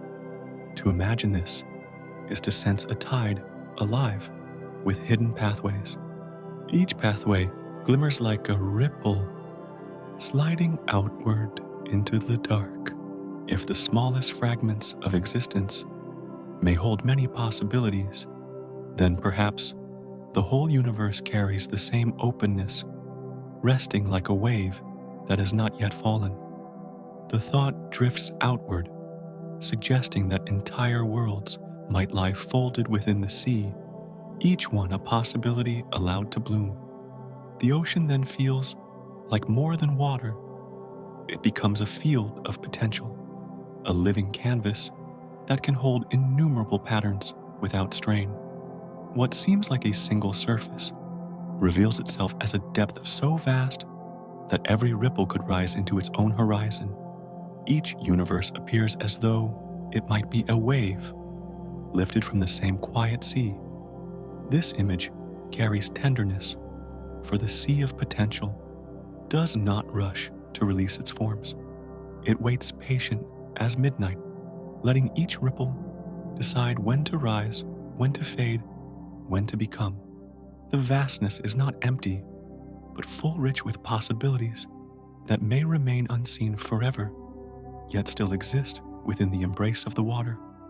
To rest with this vision is to feel surrounded by abundance, as though the night itself were offering countless worlds, not one at a time, but all together spread across a horizon too wide to measure. The stillness does not deny them, it holds them. Stories of old often leaned into similar images, though they were told as myths rather than as theories. Some spoke of a primal sea from which all things emerged, a water without shore, where creation itself drifted before taking shape. Within these tales, the gods did not carve the world from stone, but lifted it gently from the ocean of beginnings, as though it had been waiting there all along. The sea was both origin and promise, holding within it all the forms that could ever appear. The myth rests close to the science, for both describe a fullness that precedes the visible, a depth of potential waiting beneath silence. The thought that every possibility continues even when unseen comforts, like the sound of waves repeating through the night. It feels as though nothing is lost, only folded into deeper currents, waiting for a time to rise again. Choices, paths, moments all appear like ripples that do not end when they pass from sight, but remain hidden in the fabric of the sea. Another crest may rise, where one has fallen carrying a different reflection of the same water. In this way, potential appears unbroken, never finished, never absent. The ocean continues to breathe, and within each breath, another wave is born. To linger on this image is to let the mind rest, for the number of waves does not matter, nor does the distance between them. What matters is the rhythm itself, the continual rising and dissolving that feels like the universe exhaling through water. Each ripple offers a reminder that possibility does not vanish. It transforms, returning to the deep to begin again. To sense this rhythm is to feel held within an ocean that is infinite in its gentleness, limitless in its patience. The sea remains, and in its remaining, it soothes. So, the sea of potential drifts not as a theory to solve, but as a lullaby to embrace a presence that hums beneath all motion, promising that countless worlds may lie within its depths. The waves rise and fall, carrying forms that may become carrying dreams, that may drift away, yet the sea itself continues in silence. To rest with this is to feel carried like a small ripple part of the endless tide of possibilities that neither end nor fail, only flow into the night. And in that flow, thought itself begins to quiet, merging with the slow rhythm of the ocean. From the wide vision of an ocean of potential, thought begins to lean closer, as though the horizon has folded into smaller shapes, delicate and fleeting. The vast expanse becomes gentler, gathered into countless beads of moisture, resting upon blades of grass at dawn. Each droplet holds its own reflection, bending light into tiny worlds, curved and luminous. The meadow shimmers quietly, not in grandeur, but in intimacy, as if each point of dew contains a fragment of the infinite sky. And within this field of dewdrops, the image of many universes softly takes form. Each droplet seems complete in itself, a small chamber of brightness that holds a private sky. Within one bead, the sunrise may glow with hues of amber, while in another, the same light bends into silver or pale blue. The reflections differ, though each rests within the same morning air. Some appear large, others almost unseen, yet all glisten with equal quietness. The field does not choose which matters more.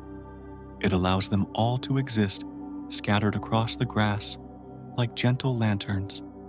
And in that scattering, the thought of infinite variety drifts near. Science has whispered of such possibilities, suggesting that the universe may not be uniform in its deepest nature. The laws that seem fixed here could shift elsewhere. The constants that govern light and matter could vary as though each dewdrop followed its own rule of reflection. In one universe, the stars might shine brighter; in another, they might fade quickly; in still another, they might never ignite at all. Each droplet then becomes not just an ornament of the morning, but a symbol of distinct possibility. The physics of one world need not match the physics of its neighbor, yet both belong to the same silent meadow. The idea softens into imagination, for it feels as though the multiverse itself could resemble a field before dawn, endless grass, bowing under countless drops. Each drop trembles in its own balance, shaped by the same night air, yet offering a separate vision. None cancels another. They coexist side by side, glowing quietly until the sun lifts higher. And when the sun does rise, the droplets vanish into air, yet their presence lingers in memory, reminding that beauty need not last to be real. The universes, too, may appear and dissolve, countless in number, delicate in duration, but no less complete. To linger upon this image is to rest within the calm assurance of abundance. The mind need not count the droplets. It only needs to notice how the grass sparkles when scattered with them. No single bead contains the whole of the morning, yet together they create a field alive with light. In the same way, no universe carries all possibilities, yet each carries its own completeness, its own sky folded within its bounds. The meadow of existence feels richer for their plurality, not heavier but lighter, a harmony of reflections spread across silence. Old tales often carried this imagery, too, though in the softness of myth. Some spoke of jewels scattered upon the robes of gods, each jewel reflecting the entire world within itself, each shining with a color of its own. Others told of celestial gardens where droplets hung from branches of light, each droplet a world, each branch a path of existence. These images echo the meadow of dewdrops, for all describe a scattering of worlds, many and delicate, resting upon a shared stillness. The myth and the science, though distant in origin, seem to sing the same quiet refrain. The question of number, whether finite or infinite, fades beside such an image. To stand in a meadow heavy with dew is to know that counting would not capture the essence. The essence lies in the shimmer, in the way countless beads glow as one field. If there are many universes, they may be as uncountable as droplets rising and fading beyond measure. If there are few, their rarity would still shine precious as dew that appears only in certain hours. And if there is but one, it still carries the weight of a droplet, complete in itself, holding the whole sky in miniature. All remain possible, all remain tender. So, the thought of universes as dewdrops rests gently, a metaphor that soothes rather than insists. Each droplet hums with quiet beauty, each reflects a sky that feels both familiar and new. Each belongs to a field that never asks for certainty. The meadow remains patient and still, whether filled with countless jewels of water or only a few. To imagine this is to feel carried as though the breath itself had slowed into morning air, cool and clear, suspended above the earth.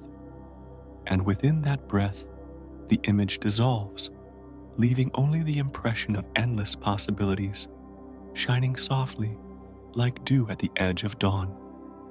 From the meadow, where droplets shimmered with quiet reflections, thought eases toward another chamber, softer still, where vision arises not from the world outside, but from the currents within. Imagination appears like a doorway, unlatched and half open, leading into landscapes that cannot yet be touched. The door does not creak, it moves silently, as though responding to breath itself, revealing glimpses of realms that hover just beyond reach.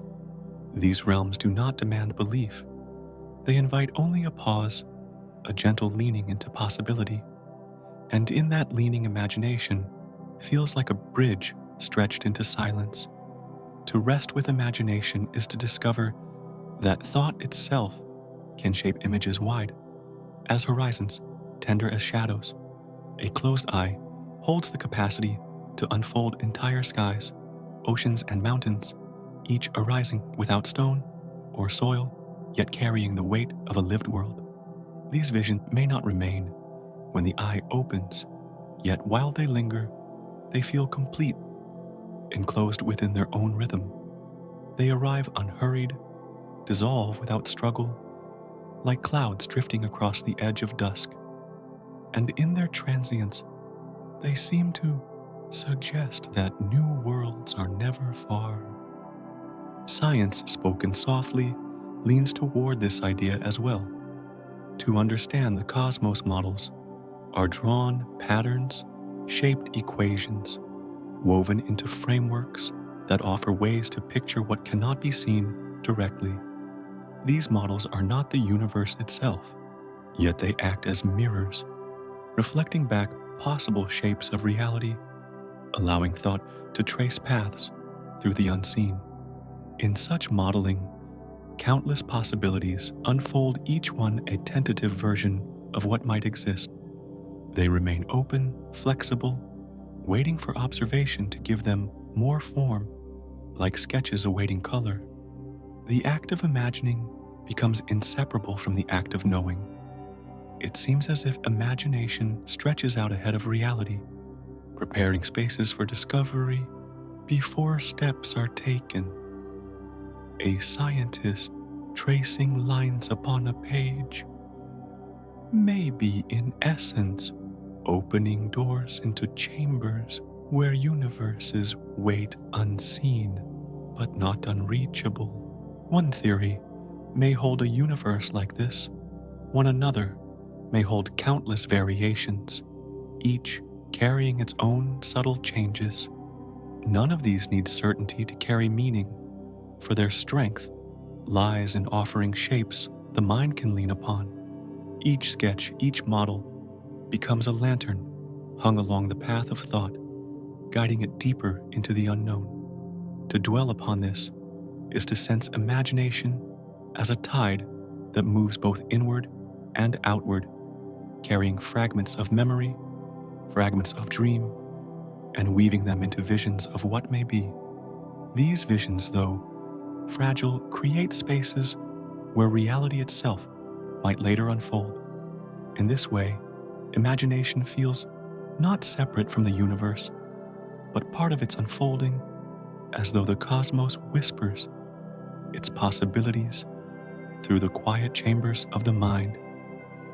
What seems like invention may be recognition, a noticing of patterns that already breathe beneath the surface. And so, imagination becomes a companion to existence itself. Many cultures have carried this thought, shaping it into myth and song. In some traditions, imagination is described as the voice of the unseen, the way the mind brushes against worlds not yet formed. In others, it is said that to dream or to envision is to touch the edges of realities that lie beside the waking one, waiting to be born. These tellings do not argue for proof. They simply rest upon the belief that imagination opens a window into the greater whole. And within that window, other universes may be glimpsed like stars behind a veil of cloud. One story tells of poets who believed that every vision was a gift from another realm carried on the breath of muses or spirits. Another tells of shamans who closed their eyes to see paths through hidden worlds, guiding their people not only by memory, but by journeys of the mind. These stories linger like echoes of a truth unspoken, that imagination is not merely fanciful, but perhaps a subtle perception of realities layered beyond sight. To imagine, then, is not to create from nothing, but to listen to the murmurs of existence as it hums with possibilities. The thought becomes soothing when carried into the stillness of night. Each imagined world feels like a candle lit in darkness, warming the air without needing to endure. Even if it flickers out, its glow remains for a moment upon the eyes, enough to change the shape of the dark. In this way, imagination comforts without insisting, offering forms to the unknown that make it less vast, less cold. Whether these forms are reflections of truth or merely dreams, they still bring calm, for they remind that silence is never empty, but filled with potential. So, imagination and reality appear less like opposites and more like companions, two threads woven into the same cloth of existence. One offers the image, the other the form. One moves ahead, the other follows. Together, they create the rhythm of discovery, a rhythm that feels both endless and gentle, like the rise and fall of waves upon a shore. To rest within this rhythm is to feel carried, as though both the seen and the unseen are part of the same breath. And in that breath, the doorway of imagination remains open, inviting, without demanding, glowing softly like a threshold into the possible. From the doorway of imagination, where visions lingered like candles in the dark, thought drifts quietly into a deeper sea, one where the surface dissolves into shadow and light no longer reaches. The silence there feels thicker, as though wrapped in the endless folds, carrying the impression of realms, unseen, hidden beneath layers too vast for eyes to pierce. It is within this stillness that the suggestion arises, perhaps universes rest like islands submerged in mist, waiting to be revealed. The mist does not part quickly. It settles softly, concealing without erasing. And in that concealment, mystery feels gentle rather than distant. To picture such hidden worlds is to imagine the floor of an ocean so deep that no light has wandered, a place where shapes move slowly, unseen, but alive with presence. These places do not press to be discovered. They rest in their silence, patient and whole, as though untouched by time itself. Science, even in its reach, has glimpsed only a fraction of what the cosmos may contain, leaving vast expanses wrapped in night. The unseen outweighs the seen. The unknown hums larger than the known. And within that imbalance, the thought of other universes feels natural, like shadows lingering beyond a horizon. Each hidden universe may resemble an island covered in fog, close enough to stir the imagination, yet too veiled to step upon. An island unseen does not vanish. It only waits behind its curtain, shaping the waves without revealing its shore. In the same way, other universes may ripple faintly against this one, brushing their edges like waves colliding in secret. Perhaps they carry laws, unfamiliar skies, with different stars' rivers flowing with unimagined rhythms. They drift unseen, yet their silence suggests endurance. And in that endurance, the image of endless, hidden worlds becomes soothing, not daunting. Science whispers gently of this vast limitation. Telescopes reach outward, their eyes gathering light that has traveled for uncounted stretches, yet still they cannot pierce beyond a boundary where expansion hides all further view. This boundary feels like the horizon of the sea, where the sky meets water, yet never reveals what lies beyond. What remains concealed might be empty, or it might be filled with countless realms, each swaying softly in its own quiet tide. The not knowing rests less as a burden and more as a cradle, holding the thought without forcing answers. In the stillness of that cradle, possibilities breathe. To think of hidden universes is to lean into the comfort of mystery. Just as the night sky does not reveal all its stars at once, so too, reality may keep its fullness veiled. Clouds pass shadows, cover mist lingers, yet behind each veil, something remains. The veils themselves become part of the lull-wrapping perception in layers that soothe rather than press. In this way, the unknown feels less like absence and more like invitation, a reminder that the cosmos may always hold more than thought can reach. The invitation carries no demand. It drifts like the echo of waves in the distance. Stories told across ages often mirrored this sense of unseen realms.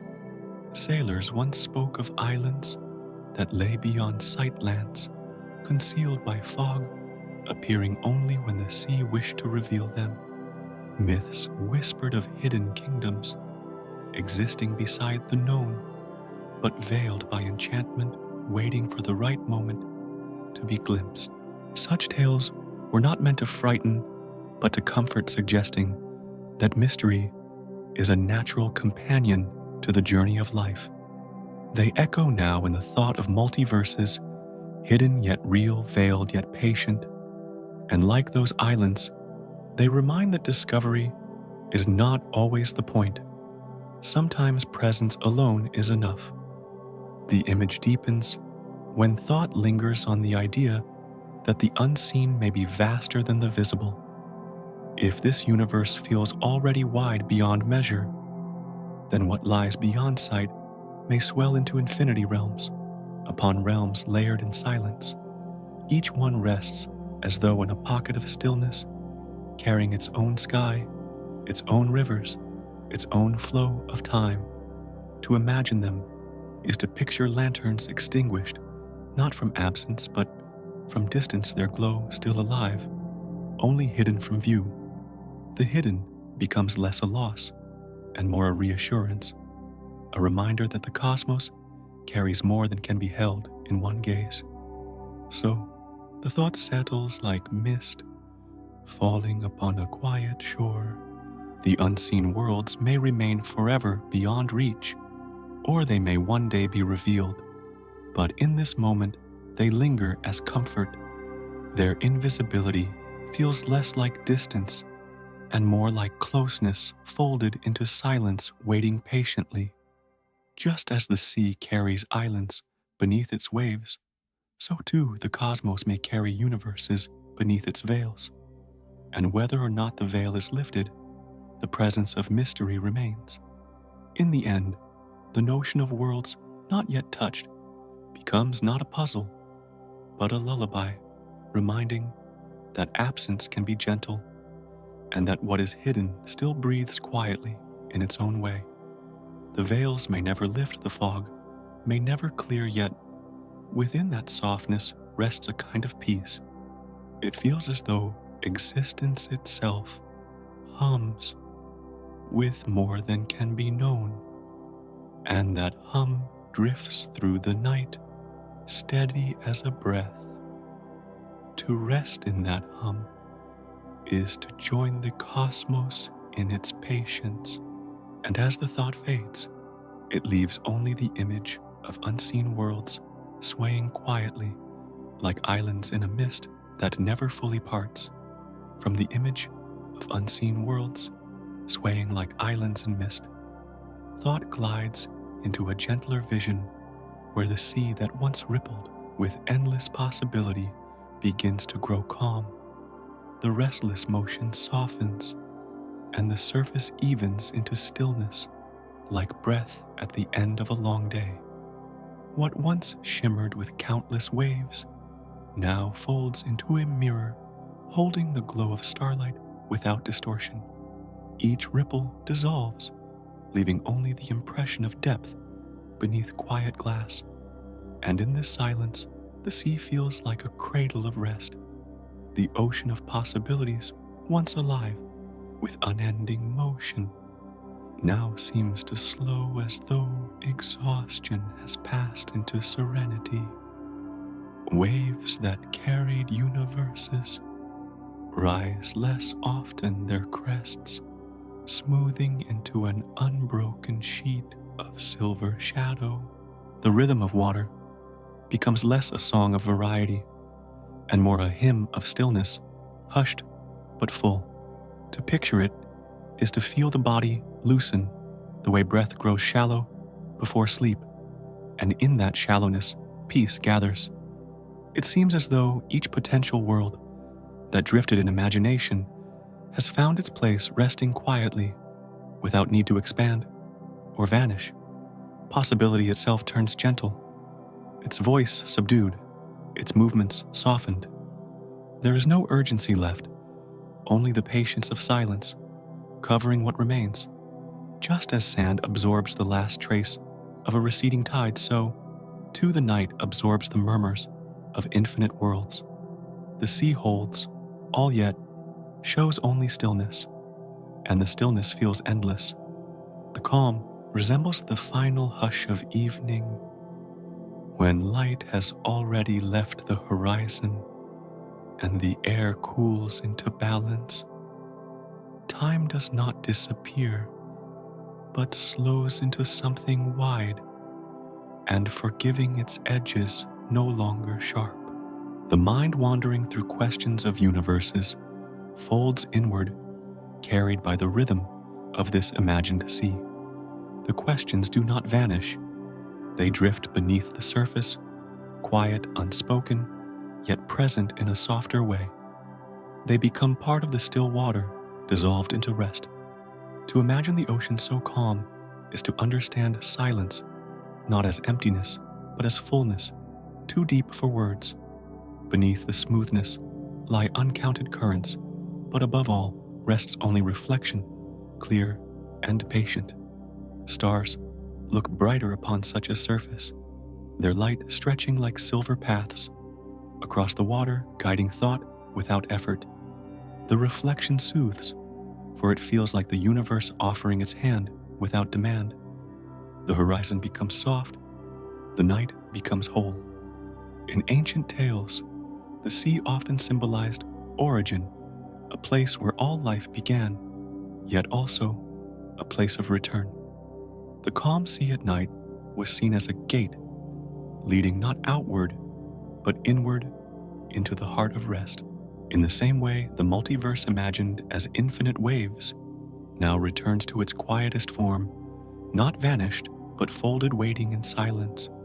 The myths seem to hum with this truth that creation and rest are not separate, but part of the same endless breathing. And in this hum, thought itself slows. The stillness deepens until the water no longer seems to move, as though the ocean were holding its breath. The image does not unsettle. It comforts, for such a pause feels like the final exhale before sleep. Each universe, whether one or many, lies within this breath, hidden but secure. The sea becomes a metaphor, not for endless expansion, but for infinite calm, boundless yet tender. To dwell upon it is to feel oneself drifting upon that calm, supported by silence. It feels as though the mind itself becomes a drop returning to the ocean, merging without effort, dissolving without loss. There is no separation, only a sense of being folded into something wider and kinder. Each drop reflects the whole sea, each fragment carrying the stillness of the whole. To become part of this is to rest within the deepest cradle of the night, and the night itself feels like water infinite, yet tranquil. The calm sea at last becomes indistinguishable from breath, inhaling gently, exhaling more gently still, until even the rhythm grows invisible. Only stillness remains wide and luminous, holding within it the memory of waves, the possibilities, the countless paths, the uncounted universes all seem to dissolve into this still horizon. What lingers is not their absence but their peace. The sea, the breath, the night all merge into one. So the ocean of possibility rests no longer stirring with infinite forms, but quieting into the hush of sleep. The surface reflects the stars without ripple, the air cooled without motion, the horizon disappears into softness. It feels as though the cosmos has folded its wings, tucking its vastness into repose. And in that repose, thought itself finds rest, carried as lightly as a drop upon the calmest sea. The listener is led back to shore, not through effort, but through ease, as though the tide itself returned them to land. The ground beneath feels steady, the air above feels still, and the sea behind hums only with silence. There is no need for journey, no need for count, only the quiet arrival into rest. And in that arrival, the embrace of night feels complete. From the calm ocean that had quieted into a silver sheet of breath, thought drifts naturally toward the final turning, where questions of number and measure soften into rest.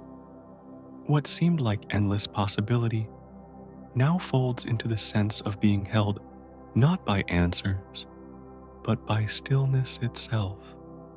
The multiverse, whether vast, beyond counting, or tenderly singular, begins to resemble the rhythm of breathing, wide enough to include all, soft enough to soothe the mind. In this return, silence feels less like absence and more like embrace, a presence that surrounds without demand. And within this embrace, the journey bends gently home. The vision of the multiverse, if it exists, unfolds like a long inhalation stretched across the night, too wide for counting, yet familiar in rhythm. It feels less like a sequence of numbers and more like the slow rise of a chest, the air filling, pausing, and then releasing into the dark. Each universe may appear as though carried within that breath, a chamber of possibility swelling into being before dissolving again into silence. To sense this is not to solve a mystery, but to rest within its motion, allowing the unknown to feel as natural as air itself.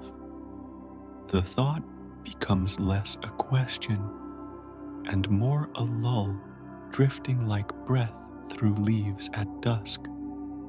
The question of how many begins to lose its sharpness, softened into the murmur of a lullaby. Numbers feel too rigid, too angular, to hold what seems boundless, while rhythm captures it with ease. It seems that infinity, if it exists, is not meant to be counted, but to be felt the way breath continues, without tally, the way the tide rises without number. To imagine the multiverse this way is to let the mind sway with a larger exhale, unmeasured but sure calming, as the pulse of the sea. And in that sway, curiosity transforms into rest. So, the infinite breath carries the thought not toward precision, but toward calm, Each possibility rests like a note in an unending song, rising and fading without conclusion, returning always to the quiet between sounds. The song feels familiar, as though it has always played beneath awareness, steady, patient, woven into silence. To linger with it is to feel no need for answers, only the comfort of rhythm, and the rhythm feels endless, like a breath that belongs to the night itself. The idea of one universe or many dissolves further into the sense that all belong to the same, embrace an embrace that neither separates nor excludes. It feels as though, whether one bubble or countless bubbles exist, they all rest upon the same hidden sea, a sea that holds them gently without preference.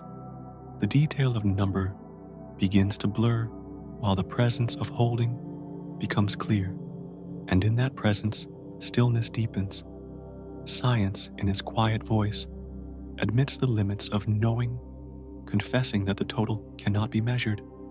Yet this limit does not feel like a barrier, but like an opening, as though the very unknowing grants room for wonder to breathe.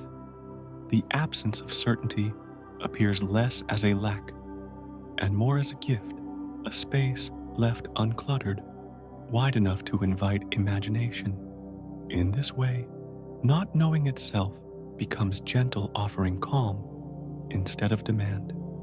It seems as though the embrace of the cosmos does not ask for answers, only for presence. One universe, or many both, rest within the same silence. Both lean upon the same night. The quiet does not distinguish it, only holds. And in that holding, the mind feels soothed, as though wrapped in a wider patience. The horizon folds into comfort, and the question becomes part of the calm itself. As silence continues, thought begins to notice how each night seems to open into its own world, delicate yet complete. A dream brief, though it may be, carries its own air, its own laws, its own hidden geography. It seems as though every sleep resembles the birth of a universe, closed off from others, self-contained, vanishing only when the eyes open again. The resemblance feels soft, yet undeniable, for each dream holds the shape of a cosmos in miniature. To sense this is to see sleep as a parallel realm, a gentle proof that countless worlds may coexist, each one fleeting but real within its span. Science whispers that the brain in rest weaves fragments of memory and imagination into landscapes that feel whole. Myth whispers that such dreams are more than shadows, that they are echoes of worlds alongside this one carried close yet unseen. Together, they hum the same song, that multiplicity need not be far away. It can bloom behind closed eyes. In this thought, the parallel between dream and universe grows tender. Each person enters the night as though stepping into a private cosmos, unique, yet familiar, fragile, yet sufficient. The dream world does not compete with the waking one. It rests beside it like a sibling, drifting in its own current. To recognize this is to soften further into the possibility of countless realms, both within and beyond. And with each breath, sleep itself begins to feel like entering a small universe of one's own. As the journey slows, the thought of universes, whether single or many, begins to fold back into the deeper quiet of evening. The sky darkens, the stars steady themselves, and the mind senses a door being drawn close softly, without sound. It does not feel like an ending, only a passage, the way twilight yields to night without break. The universe before the eyes seems to retreat into stillness, closing its curtain with patience. The image feels less like loss and more like return, as though the cosmos withdraws into itself for rest. Whether it contains one realm or countless, the withdrawal appears the same, a folding into shadow, a blending into silence. And in that folding, comfort grows, for the night's embrace feels wide enough to hold all questions, all worlds, all breaths. The closure soothes like a hand dimming the light, like the hush that falls at the end of a song. To rest within this moment is to feel held, as though the night itself has gathered all the fragments into its arms. The questions no longer press the images, no longer multiply the wonder, no longer stirs restlessly. All has been gathered, all has been stilled. The universe closes into night, and the night feels kind. At last, the thought of universes, whether one or many, reduces itself to the gentlest rhythm, a lull as soft as waves against midnight sand. They appear less like worlds to be counted, and more like whispers of the same breath drifting in endless repetition. Each universe, if there are many hums, its own tone, yet together they merge into a single quiet song. That song does not measure, does not demand. It only carries soft and steady. The number becomes unimportant, fading into the simplicity of presence. The breath of night continues the tide of silence, continues the rhythm of rest, continues. One or many, vast or singular, the truth dissolves into calm. It seems as though the multiverse itself has become a cradle, rocking gently with each imagined possibility. And the cradle lulls the mind into its own stillness, inviting it to drift. So the final image lingers universes, swaying like waves, or like strands of music, or like drops of dew, yet all becoming the same lull, the same motion of quiet. The body loosens the breath, evens the horizon, softens. The cosmos, whether one or many, hums the same lullaby, a soundless song that drifts into sleep. And within that lullaby lies the invitation to let go. Thus, the chapter closes not with answer, but with rest. The thought of multiverses becomes no more than the hush of night, folded into the embrace of stillness. The silence asks nothing, it only holds. And in its holding, the listener is invited to drift into deep sleep, to let the breath carry them softly away until tomorrow brings another tale from the quiet of the stars.